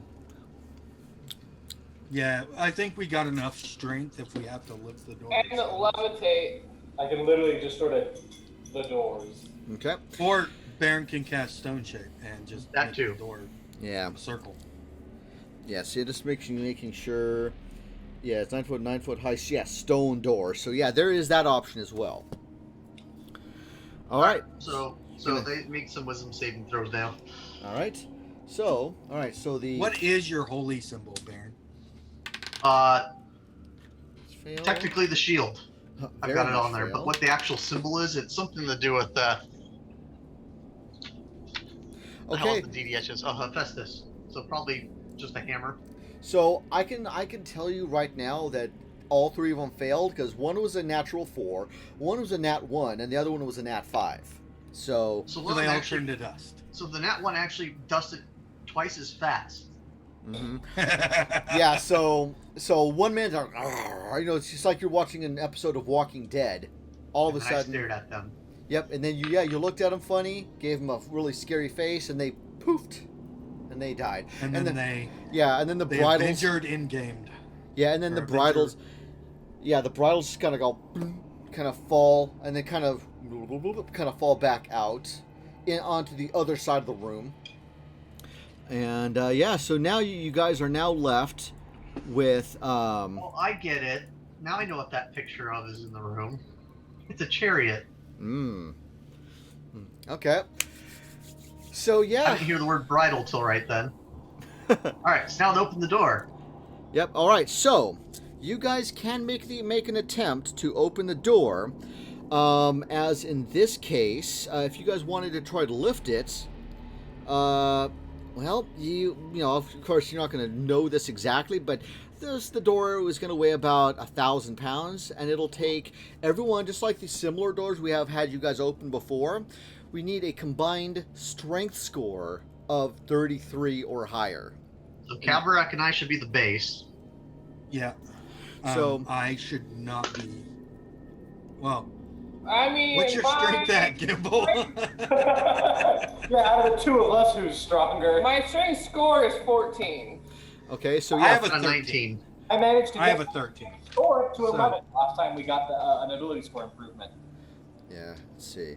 All right, so even though I doubt we're going to need, okay, it was what I got. I heard a 14. I heard a what? I got 19.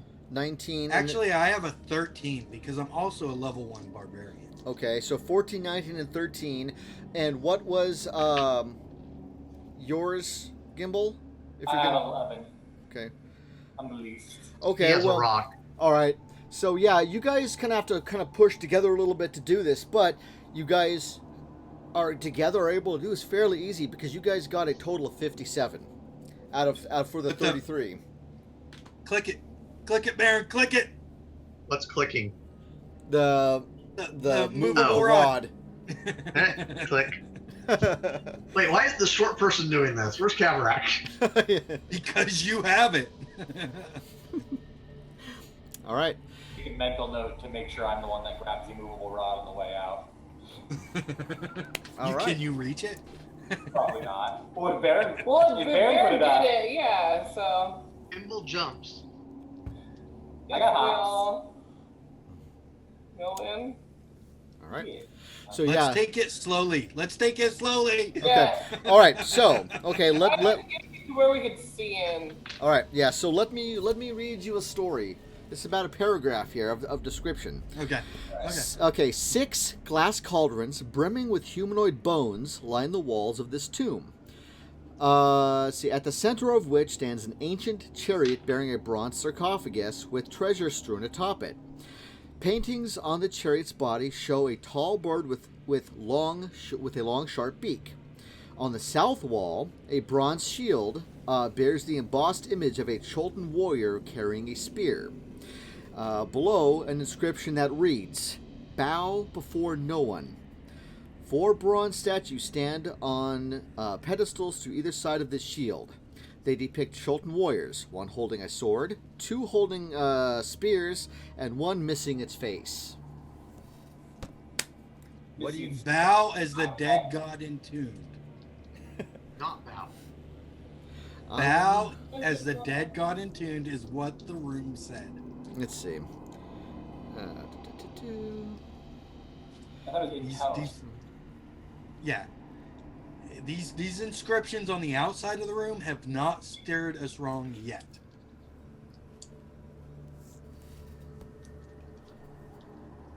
Other than the With- wine room. No, it still said daylight, Daylight no back. good. Mhm. Yeah. Yep. Oh, yes. And by the way, now that you guys are in here, you guys, there just so happens to be, you guys see a skeleton just kind of Oh, I'm hanging. shooting him as soon as Yeah. I see him. Yeah, and With and another thing. Yep, and he, of course, the whole time he's just kind of walking around like this, kind of being. How close was he when I first cast Channel Divinity? Well, I mean, he was right about here, so that would have been. So- Oh yeah, we were way up there. 45 feet. 45 feet. I don't think its range is 60, so Okay. All right. So yeah. Either way, so that was let me understand. That was enough for it to hit it or not? find out. But I don't think the range of that thing is 60. I think it's 30. Okay, because I thought when you did the arrow, I thought it said 45. Yeah. 30 feet is the range. Okay, so yeah. So I'm gonna shoot him with my bow. All right. These things have died on one hit every time. And if all that right. doesn't kill, I want to smash it. Let's see. Let me read you something importante. This guy just so happens to be okay. Yeah, I will say I don't even have to look, and I know 20 hits it. Let's see. It's actually a demi-lich. Okay. Of course. Okay. let's see. Let me look at these particular, because this is another one of those skeletons that has a crazy shaped head to it. This one would have the shape of a pentagram on its noggin. Oh, So 31 points of damage. okay, let's see. Let me open up the thing for the skeleton. Let's see. Yeah. Not counting the critical hit, so it was going to be more I have a than bad feeling about this. Okay, just making sure. Okay, and what was the damage? 31. 31. Oh, yeah, you destroyed it because it had like had a normal, regular, average HP of 13. So you kind of. So I turn to Gimbal and say, "Would you like another head?" Oh, always. We could all use some head. I mean, what?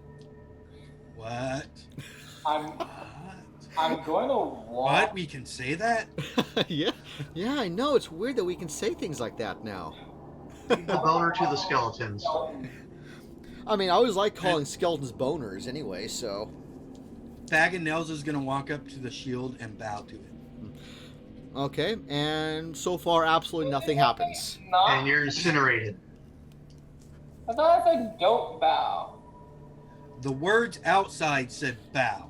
The Um, words inside said don't bow. The let's word see. inside said bow as the dead god told you to. Okay, what was it? Instructions in here where we're hearing from, I assume, Asarak, he says don't bow. Yeah, okay, because here it says that, let's see, yeah, on the south wall, the bronze shield bears the embossed image of this Cholton warrior with a spear, and below that has an inscription that says, bow before no one. But what did that Bow. outside one say again?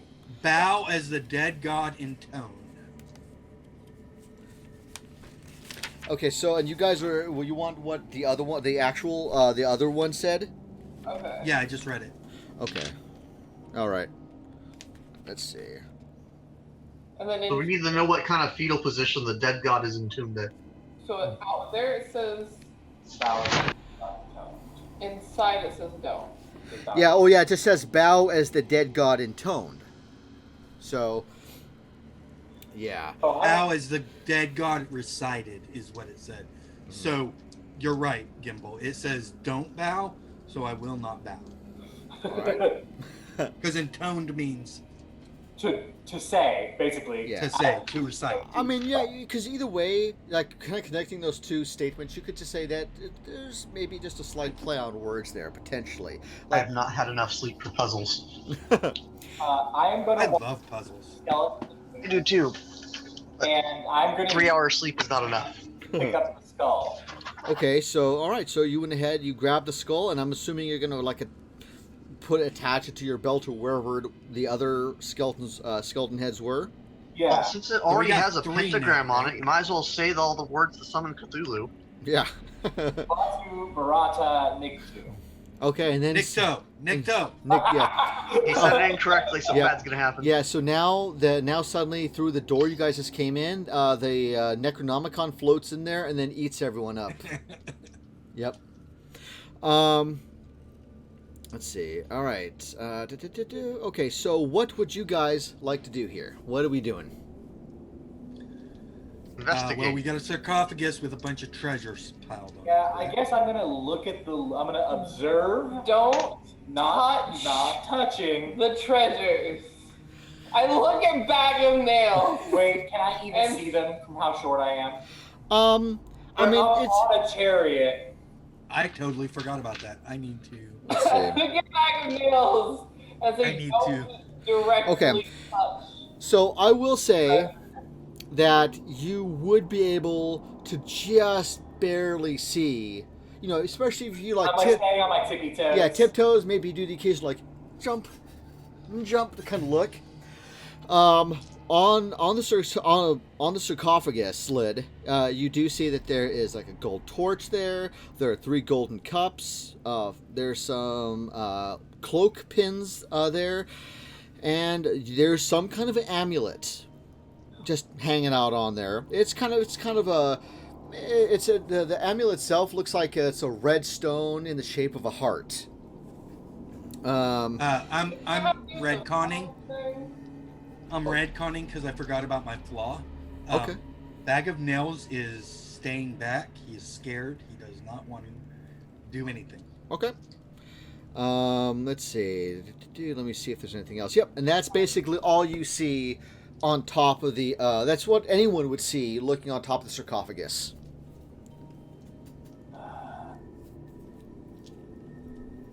So one of the 4 statue dudes doesn't have a face. Mm-hmm. We've got a heartstone thing up there. Part of the puzzle says something about a stone. A jewel. Jewel. The frog. Contain the frog. All I know is once we figure this out, I'm definitely rolling this chariot down the hallway over the balcony. I'm just saying. That is such an amazing idea. I love it. Yep. I absolutely love it. I think I want to investigate those glass cauldrons of bones a little better. Make sure like there's not actually anything that we need in them or anything alive hiding. Mm-hmm. Okay. I think Gimble's gonna do the same. Looking for more fun skulls. All right. So, you guys go over to look at, these different various cauldrons, and you guys peer in them. I mean, and I'm sure some of you guys even have the gall to like put your hands in there, kind of swish things around, kind of move things. All you guys see are just various bones, and in each one you do see that. It seems like there's enough bones that might make up like 2 or 3 full skeletons in each one, at least. I have a feeling had we not one-shot the zombie, we would have been fighting swarms of them. But are any of the skulls interesting shapes? Well, one, I mean, there's one that looks like a tiefling skull, but that's about it. But no. Cool By the way, head. speaking of skulls, I was reading an article earlier. So someone's determined that in The Lion King, Scar ate Mufasa because at the end when he's playing with the skull while talking to Zazu, it's a lion skull. Yeah, I saw that. But yeah, that was interesting. But aside from cool lion skull lore, yeah, there is pretty much like there's nothing cool. You might see like maybe an occasional, like I said, tiefling skull. You maybe a human-esque skull, that kind of stuff. Nothing out of the ordinary aside from minor changes to each skull kind of thing. So we know. Are we just gonna start putting random skulls on the missing skull head? Well, it's just a face. It's just the face that's missing.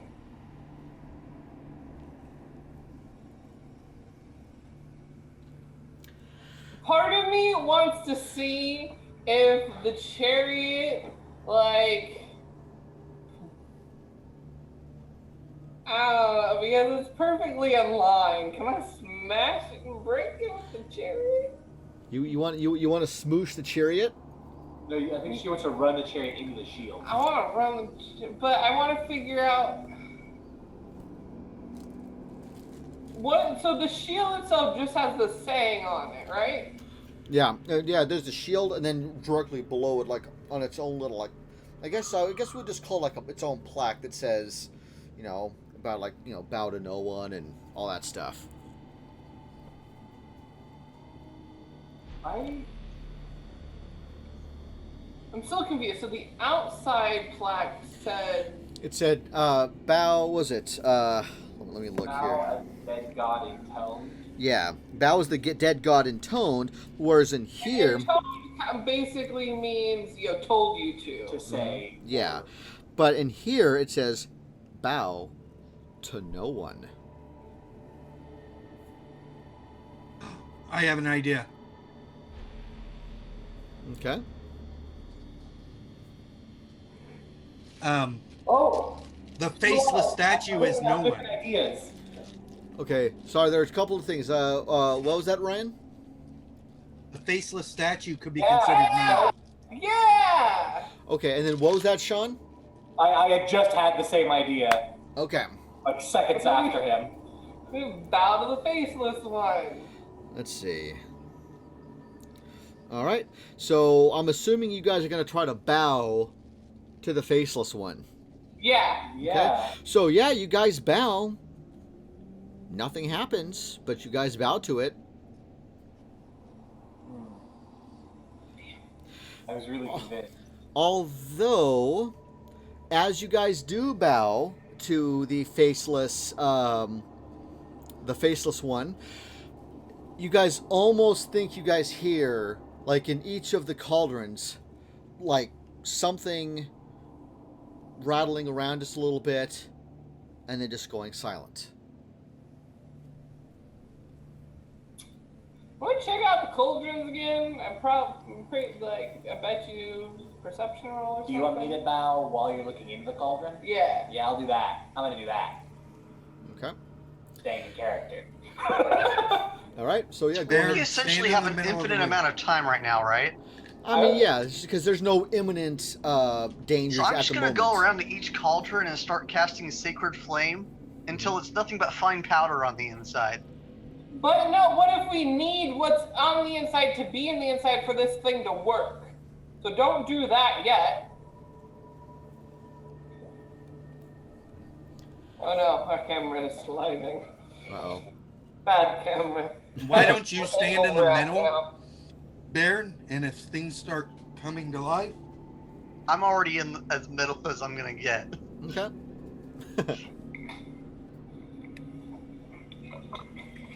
Bad camera. Well, now it's upside down. Uh-oh. Crap. Yeet. Somebody move. No. You can stop that.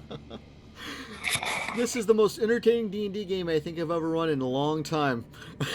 All right. Well, now the camera's arm is just resting on top of the computer screen. Oh no. The clamp came undone. Oh, okay. Baron is gonna draw a good cop on the faceless statue. I'm just kidding. Yeah. So yeah, well, Gimbal is bowing to the faceless one. I'm checking out the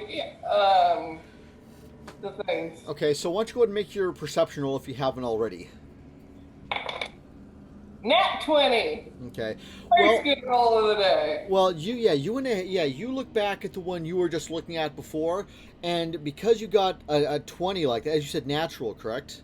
Yeah. Okay, yeah. When you were looking at the last one, before you looked in it again, you had like this incredible amount of like almost photographic memory. You were able to see like how all the bones had been arranged, even if it was kind of messy. Just you see the bones in particular fashion. But then when you went to go look again with this natural 20, you can see that the orientation of them has just changed a bit. Like something tried to move in there, but then just stopped. I wanted. How big are these? Can I dump them out? Like. No. Okay, well, let's see. Let me see what the thing says. Oh, like just this one. I wanna Yeah, let's see. fulfill the need to organize the bones in one of them. Okay. Agonel shakily says from the doorway, "Is it safe?" Okay, well, each cauldron, you'd be able to, because based on, I'm sure, that you've seen before in everyday life and, going to different places, you can tell it probably by the size and shape of the cauldron. If the cauldron was empty, it would weigh about 500 pounds just by itself. So probably with all the extra bones and stuff, I'd probably say maybe 530, 550 probably with, I don't know how much Then bones. I'm just gonna reach, I'm gonna pull some bones out. Okay, so you pull a bone out. You have a thigh bone. It's a real nice thigh bone, but it's just a thigh bone. But I want it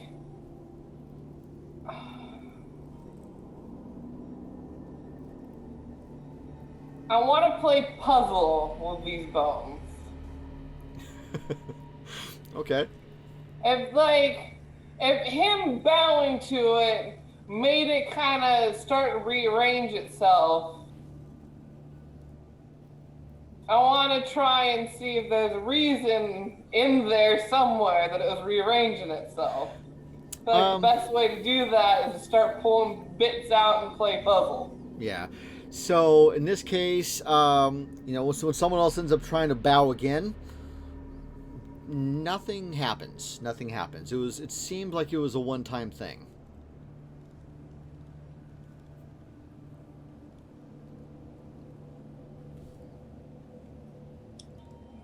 I think it's safe. Maybe. I mean, nothing else is moving now. All right. Let's see. So yeah, what are you guys up to? What is the stuff on the chariot again? Okay. So regarding treasure, there was gold torch, 3 gold cups, 5. Oh, there's actually 5 gold cloak pins, and this like red amulet on there, and then that's it. I want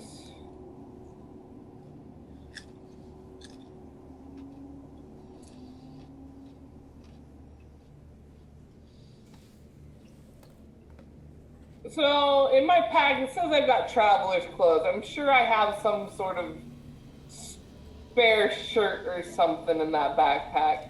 Okay. I want to pick up the gemmed heart or the stone heart or whatever that. Mm-hmm.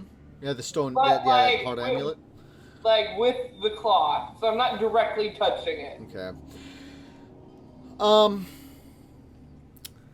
Okay. So you take a piece of clothes from your pack, and you go to kind of grab it, and you kind of try to bunch it up, and you move it, and you start to pick it up. Strange shadows shift across the walls, forming the outline of a long-legged bird. Its beak stabs at you as a voice echoes through your mind. You will do as I command. I want you to roll me a charisma saving throw, please. Ah, shit. Okay. Oh, I'm great at that. That sounds like sarcasm. No, I have a +8. How the hell do you have a +8 charisma? Because my charisma itself is a 4 Oh, that's right, you get plus the- proficiency. Proficiency. 8, 19, 20, 22, 25, 26. All right. So, as this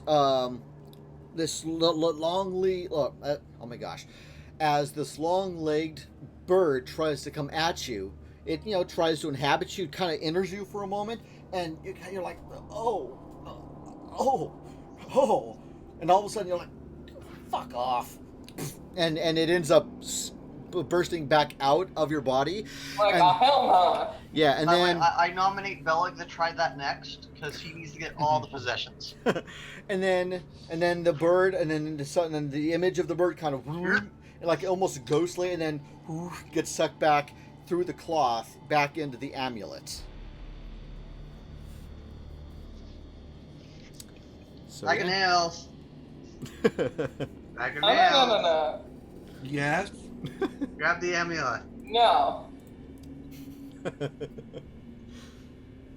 He's already got one. They'll balance each other out. No. It's like, no, not gonna happen. No. All right. What's the worst that could possibly happen? He enters your body and you die. Yeah. I'll do it. Oh, you're gonna take him up on his dare. I will. Nah. Kavrak's not going to let Bag of Nails. You don't have the guts to be possessed. All right. twice. So in this case, if you're not going to let him take it, and Bag of Nails is trying to take it, let's kind of role play this out. How are you guys? What's going on here? Let's have fun with this. I'm blocking So Kavrak. I'm going to try and grab it from him, or act like I am, and then deftly dodge to the other side and grab it. I want to use acrobatics. Okay. So I think So in that case, we want to see if you can find a way. I'm trying to think. See this to stop with acrobatics or to counter acrobatics. God, what would we roll for that? Let's Well, roll. Wouldn't Bag of Nails really be doing sleight of hand at that So point? what Kavrak was just gonna do is just freaking. I'm having a hard time picturing how big it was or is. Yeah, I mean, because I would imagine, because I mean, I'm sure there's, this amulet, the amulet itself looks just like a regular one you'd put around your neck. Just so like kind of like just a hand like. Yeah, because if you wrapped it up in like in a shirt or something, and especially if it's a tight enough wrap, yeah, it'd probably be, especially in your hands, it'd be like you're holding probably like maybe a baseball or a softball. Yeah, so I pictured Kavrak just like this. Okay. So athletics versus acrobatics. Yeah. Bag of Nails will do will do acrobatics, while Kavrak does an athletics to try to keep it to your chest. I think it should be mutual sleight of hand. I rolled a natural 1. Oh no. I got a 14. Okay. Yeah, you're right. Yeah, you're able to keep this thing to your chest tight. You're able to keep this thing. And here in Bag of Nails, he's like, Well, what does Bag of Nails grab instead since he completely missed the amulet? I don't want to turn this into Pornhub, so we're not going to go there. I could see like just that really would be a sleight of hand. But no, in reality though, you try to grab it, and you're able to grab on a little bit to like the cloth and part onto his hand. You're doing your best, like trying to be smooth with it and finagle it out of his hand, but there's just too much strength there to keep it from moving. I'll walk away, and as I pass Baron, I'll say, "I'll pick his pocket." Oh no! He's trying. So I got the amulet now. I'm not possessed. Yeah. Kavrak almost got possessed. Baron has convinced Bag of Nails that he should try and get it from me so he can be double possessed. He has not succeeded, but I'm not letting this happen. Gimbal would have been in the room for that. I gotta look at Baron and like glare at you, and I go look at Gimbal. I'm like, you're on my side with this, right? We shouldn't let him have this. He should not be doubly possessed. This is not a good thing. John, my argument is if there's more than one possession, they're going to be fighting each other for the possession, and therefore weakening their overall cause. I mean, But they could also work together. No. That's not how that works. Okay, but here's the thing. You're not possessed. You got possessed the second he touched the thing. I want everyone to roll a perception check, please. Missed. Oh God. 13. 10. Okay. And what was the second one? Oh, 13 and 10. Okay. I'm gonna say 13 definitely passes. I'll say that 10 just barely passes.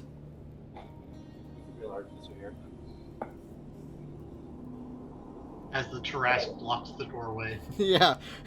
I'd like to see just this huge creature going. He just grabs the thing and pulls it away, and the door shuts. I had 19. Okay, yeah, you really noticed this. You're probably the first one to notice this. But as you guys are like kind of arguing and dealing with this thing and fighting over the amulet, Kavrak's the first one to kind of like, as he's trying to do this, no, you're on my side, right? As you kind of like look back, you look at the shield, and this Cholton warrior image that was on the shield is now looking at you guys when it wasn't before. Yeah, that's not a good thing, is it? No. Please roll. Time to go. Yep, please roll initiative. Oh no.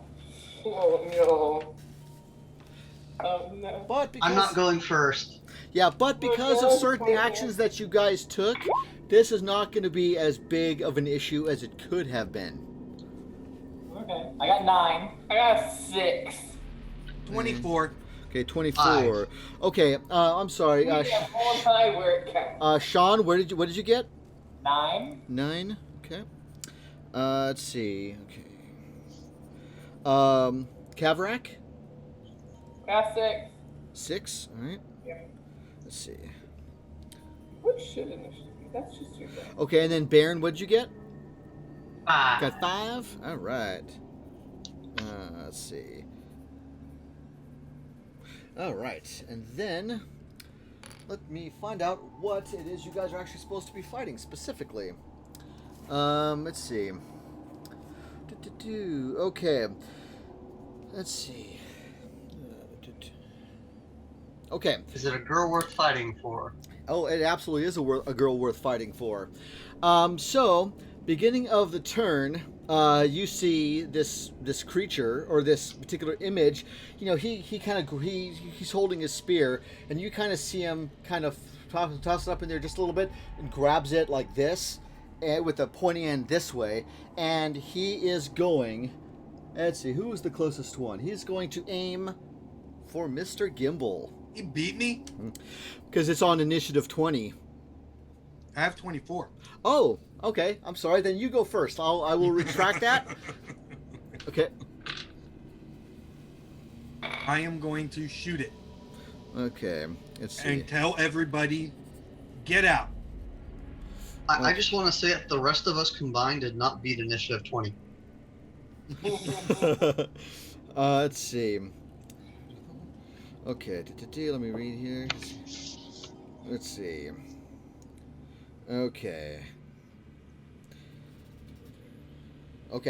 All right. So you, what did you roll?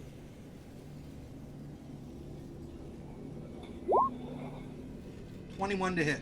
All right. Go ahead and roll damage. All right, critical hit. All right. Let's see. Just trying to find out what So- its HP is. Oh, okay. Actually, I get a roll with advantage, so. Mm-hmm. But it doesn't matter because it hit. Okay. So, 7. Hey, Gavrak. I have an idea. Yeah? So you know how you want to smash the chariot into the shield? Uh-huh. You know how we're both standing next to the chariot Let's do this. and rolled really crappy, almost identical initiatives anyway? Yeah. 67 damage. You get where I'm going with this? Okay. And what that was piercing, correct? Let's see. Magical piercing. Okay. Well, the thing it creams across the room, hits the shield with just a solid chunk. Just falls to the ground. No effect. Everybody out. And with my movement, I'm going to step out. Ready to click the bar. We got more to do in here.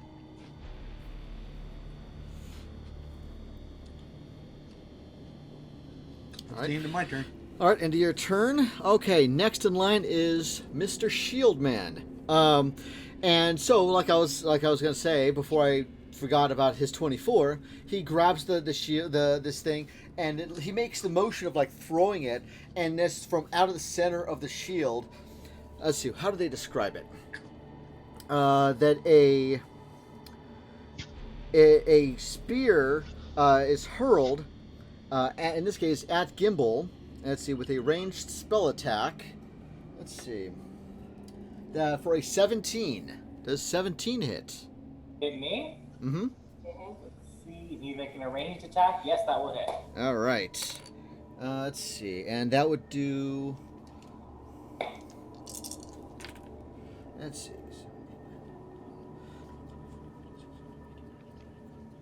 23 points to you. Yep.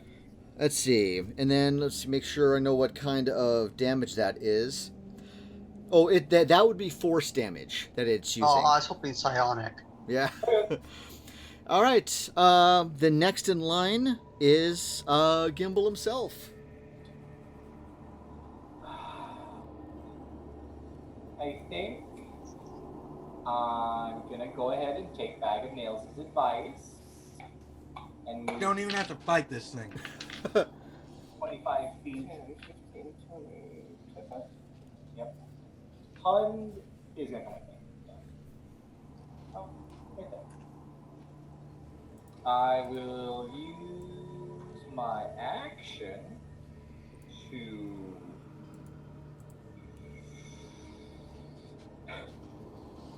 I'm gonna cast Enhance Ability as a 3rd level. Wait, does that work?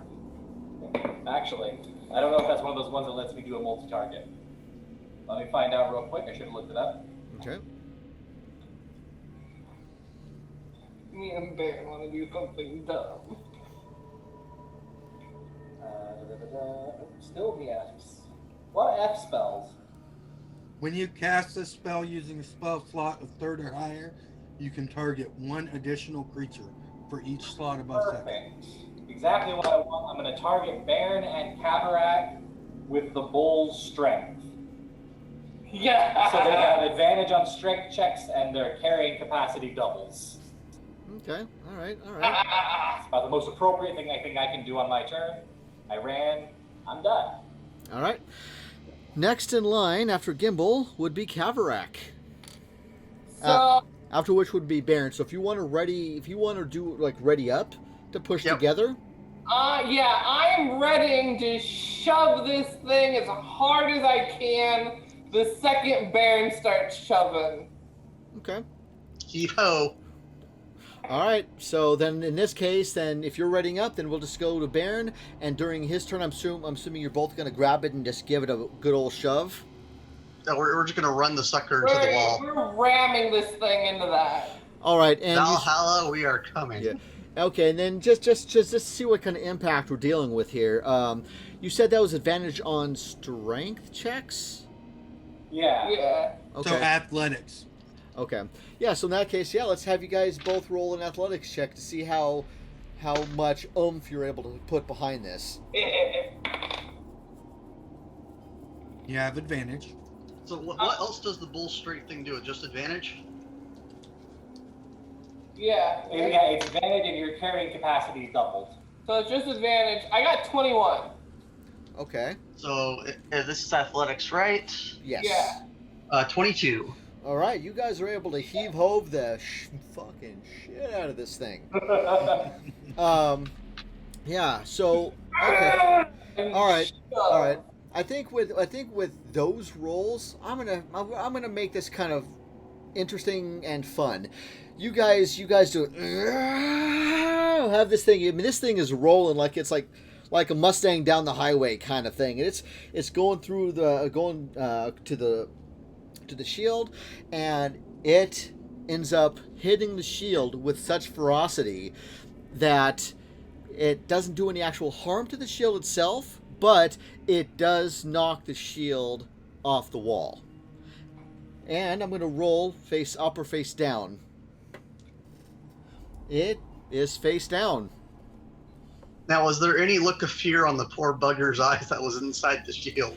He had more of that face of like, motherfucker. As it goes, as it kind of stumbles to the ground. That ends initiative. I fixed it. Yeah, see that. I mean, to be fair though, that this whole encounter could have gone a lot worse. Not horribly worse, but a lot worse if you guys hadn't bowed. Let me tell you. Interesting. All right. Yeah. So, So I did kind of nerf that fight a little bit. So yeah, on that end, let's see. We're gonna turn and look at Bag of Nails and go, see, it wasn't that bad. Now, I do want to investigate the room for any hidden doors or passageways. All right, give me an investigation check. Bag of Nails will walk up to Kavrak and say, "You're right," and just tap him on the shoulder, and then he's gonna pick a pocket. You're pickpocketing Kavrak? That was a Yep. 10, by the way. Okay. So So first, I'll go with the investigation first. And then while we're doing that, Bag of Nails, why don't you go ahead and roll sleight of hand? You, Matt. So as you're sitting there feeling around, you go all around. You're touching all the things, looking at everything, and you don't find anything. 10 is not enough to find anything if there is something there. 25. 25 for pickpocketing. Is it sleight of hand? Yeah. Oh no. But I have a would it plus be 12. against my perception, because I still feel like I would think that he's up to shit. Yeah, roll your perception. Yeah. Go ahead. Yeah, absolutely, yeah. Like, I highly doubt I can beat that. But I'm gonna try. All right, go give it a shot.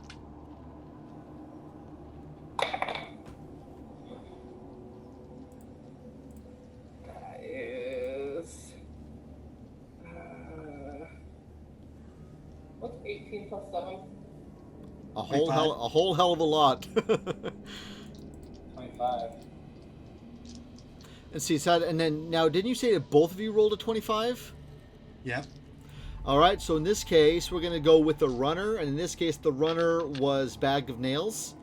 So he wins that one, and you know, as Kavrak is over here, you know, paying attention to whatever he's paying attention to at that particular moment, you're able to successfully pick his pocket, and now you're holding the thing in your hand, or the clothed amulet in your hand, and same thing happens.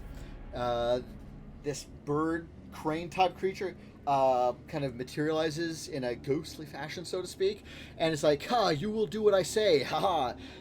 Roll me a charisma saving throw. Dak. Mm-hmm. There's something that's supposed to happen Yeah, let's see. with two people. You might Yeah, not I know. know See, that. that's what I was about to try to do.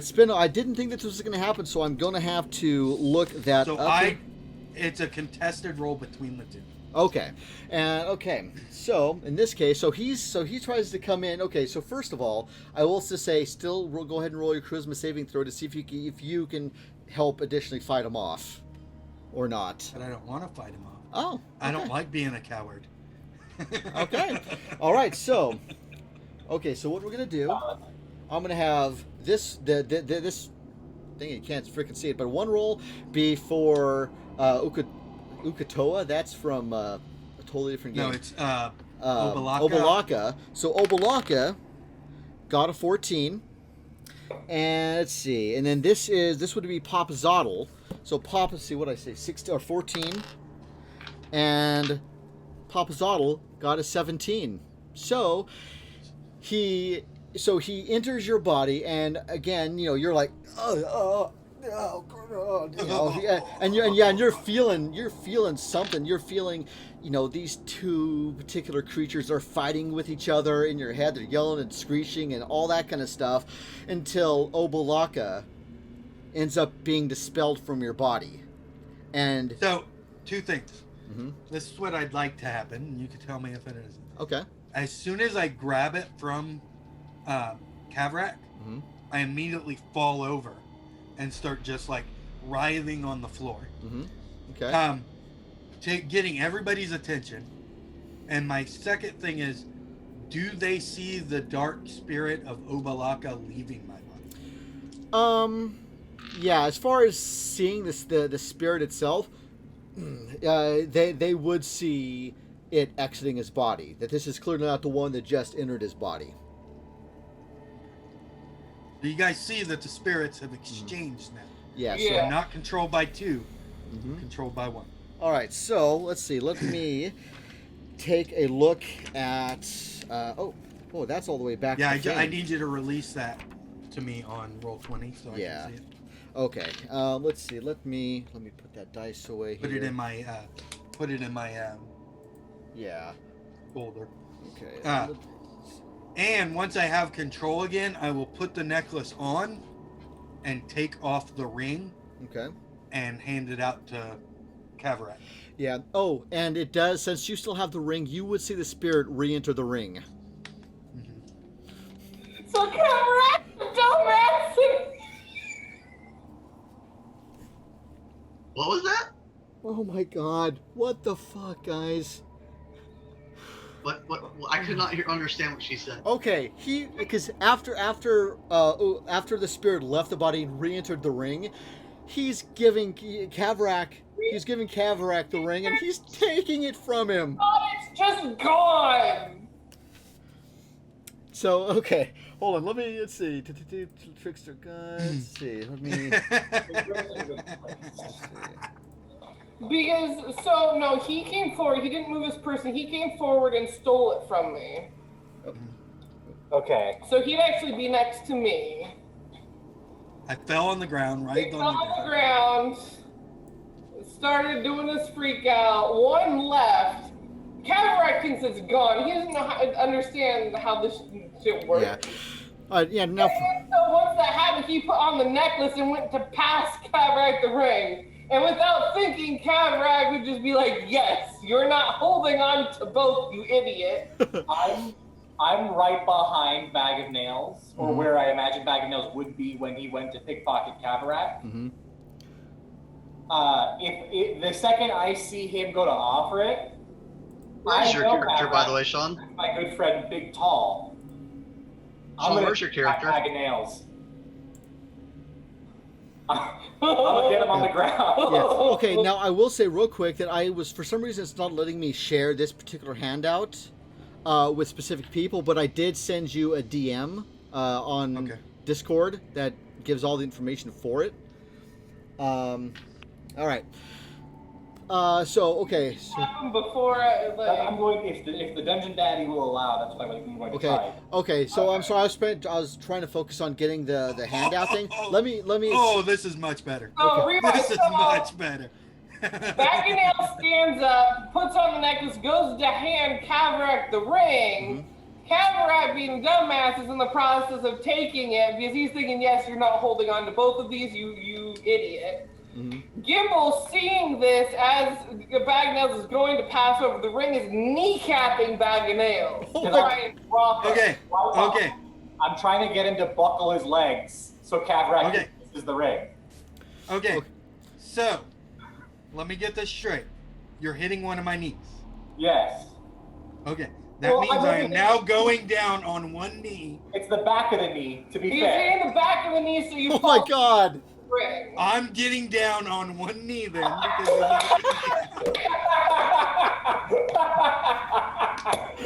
Oh wow! That would give you pause. That would stop you for a second.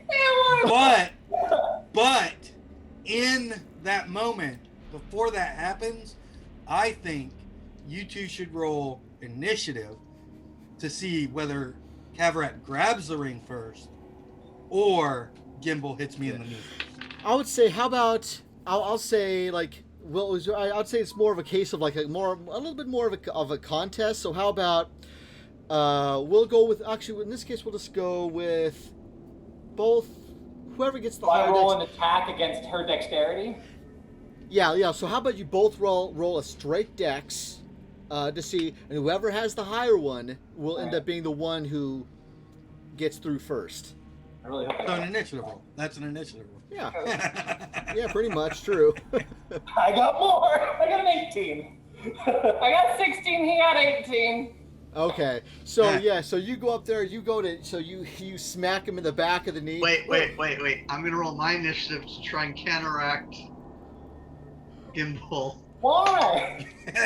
You have Never no mind. reason to. Never mind. All right. Oh, So no. Bag of Nails goes down on one knee and is presenting the ring to you. Now, Wait, in the effort to stop Kavarak, does Gimbal accidentally take the ring? No, I'm gonna have Hund swallow it. So if you're not quick enough, Hund is gonna go and swallow it. I want to know if it can possess Hun. Your hand? I can get it out of Hund. I'm hoping it can possess I Hun. need to roll a perception to see if I noticed Gimbal smack Bag of Nails' knee. In order This episode is to awesome. I exactly love this what the episode. hell's going through Kavrak's head. The only reason, for the record, the only reason I'm acting this way is I literally was the one that was watching Bag of Nails put the ring on and get possessed with magic sight on. I know exactly So what yeah, happens. he knows what's going on. And Gimbal said they were going to constantly be keeping an eye on me. So, Yeah. But I need to roll perception to see if I even realized it was Gimbal that felled you. Okay. Or if or I, if like, or if I'm just proposing. Okay, yeah. Yes, please. This, I'm really confused by Bag of Nails. you know what? This is amazing. Yes, do make a perception roll. Either way, fail. I think it's gonna make him pause long enough, but we'll see. Mm-hmm. I did get a 25. Okay, So so you I know. did see Gimbal take the flag. Yeah, and but so yeah, you see, yeah, because out of the corner of your eye, you do see him kind of come up and do the whole like baseball, like boom. And it's just like right to the back of the leg. Yeah, and so you I'm see him. on camera, right in the back of the leg. Yeah, and you see Bag of Nails. He goes down on one knee like that, and with the ring up like And this. And Bag then, of Nails turns to Gimbal and says, "Don't be jealous." And I'd like to roll a deception check. okay. I thought we had something special. That's a 19. I made you a bow. Sense motive, Sean. That's an insight now, and my insight's not terribly good. I think it would be Kavrak's insight to see if they are falling for the fact that I'm playing it off like you're jealous. Now, the longer you stall, the more time Hun has to swallow the ring. I got a dirty 20 on that one. Okay. Okay, so you don't believe me. Yeah. And then okay, so I will ask Hund to make. This is gonna be It interesting. would be gotta get away from me. So I get at least an acrobatics check to Okay. All right, so I And was. also, I feel like Kavrak is very confused, but still has the notion of, I still need to get this ring away from Bag of Nails. Yes. Okay. So in this case, so I was thinking of having Hund do a like an attack, and Okay. then if that's the case, then we could say that for you, Bag of Nails, that if he doesn't make it, then you're able to see him coming, Hund coming at you, and you're able to Okay. nope, you know. At the very least, Hun will be in a position to impose distance between. By the way, guys, Bag of Nails. who would have thought that it was who gets possessed next determines that we broke up the party to fight with each other. Yeah. So Hun got a 16. Okay. That is exactly my AC. Okay, so you are able to see him, but it's just a little too late. You know, especially with the pain in the back of your knee. You know, and a sudden like whoa, and kind of being thrown off balance just a little bit. The Hund is able to come up to you, and is able to knock the ring completely out of your hand as the ring across the floor. So now Okay, I'm done. I'm done. I wasn't trying to get you possessed. I was trying to repay you for stealing your item. Yeah. So. All right. So yeah, at this point, what are we doing with the ring now that it's basically free floating technically on I'm the floor? next one in the initiative. You are. Everybody did a bunch of stuff. You Yep. didn't do anything. Yep. Go ahead and do something. Do what you want to do. I tried. I'm still not.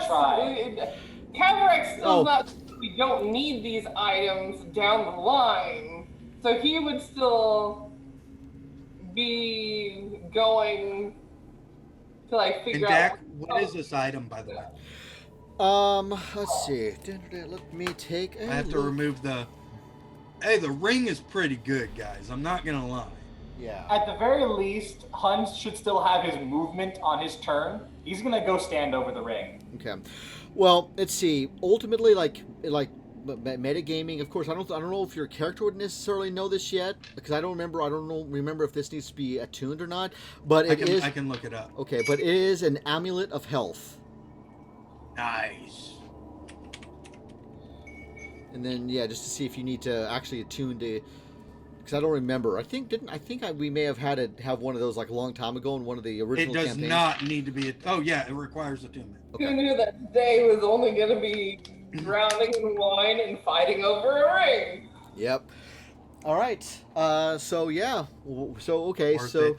so yeah, Worth Baron. it. What are you up to? I'm going for the ring. Oh God. Punch is standing over. I have a bag that I'm going to use to scoop up the ring, not my hand. Okay. So Let's see. All right. is he gonna let Baron scoop it up with something other than his hand? He's not. I think if Baron is very clearly using a bag, I think Hund would allow it. Well, but even then, the fact that even though Kavrak grabbed, even though Nobody knows that, Dak. True. Nobody knows that. true. Okay. All right. So yeah. So you're going over there to grab it with like a bag. I have a bag that at one point was used for caltrops that no longer has caltrops in it. So Okay. All right. So you go to kind of just do your best to scoop it up. Everybody possessed. Yeah. So you try to scoop this bad boy up, and please roll me a charisma saving throw. Which die do I want to roll? This is why I should hold on to all of them because I Nat have 20. a high charisma. All Nat right. 20. All right, so Ubalaka, he managed to come out of the ring as you're trying to pick it up, and he tries to enter your body, and after a few moments of like, oh crap, you are This able, one's more handsome than the last one. yeah, No like, one enters a dwarf. yeah, it's like, oh dear, it's way too nice in here, and he ends up getting booted out of you. You don't have enough beard for me. Yep. So you are now not possessed. So we still the only person now technically possessed. It's still bag of nails. Bag of This nails. bag of nails. So yeah. All right. So since I already touched it then, technically, do I get the ring on and get the bonuses? Sure. Cool. All right. And didn't we say it was a ring of regeneration. Ring of regeneration? Okay. Gimble slumps exhausted, emotionally drained. All right. I kind of shrug at Gimble. All right. like, So here's what I'm doing next. Since I have the ring on now, I'm going to go pat Kavrak on the back with the ring. With that, So I'm wearing the ring now. I'm going to go pat Yeah, I don't- Kavrak on the back while I have the ring on. I don't think that would work in this case because you would have to physically take it off and either hand it to him or he would have to pick it up Oh, himself. So now So that in case you guys haven't caught onto it yet, it isn't touching the item. It's having possession of the item. Yeah. All right. So, in that case, I think we will call it. I almost burped. We're gonna go ahead and call this game here as it is 4:00, and I would say that was probably the most exciting game I think we've ever had so far. So yeah, on that note, thank you everyone for joining, and we had a great time doing all the stuff and things. Oh, that was shenanigans. Oh, that was this whole session was the epitome of shenanigans. Oh, Hey guys, man. just so you know, when I attune to that amulet, my constitution goes to 19. Damn, Nice. nice. dang. That's nice. That's nice. All I know is now that I have the ring, that those HP I lost for no bloody reason against the wine monster does not matter anymore. Yep. Dude, I gives still you- only got 11 health Mhm. right now, so. Yep. It gives you 1d6 hit points every 10 minutes. Yep. All right. So in that case, we will go ahead and call the end of the game, and we will see you guys in a couple of weeks. Let's see here. Let me look at the calendar real quick. Theoretically, the next game should be on January 31st. Yep. So yeah. All right, guys. Until 2 weeks from now, we'll see you guys later. See you guys. Bye.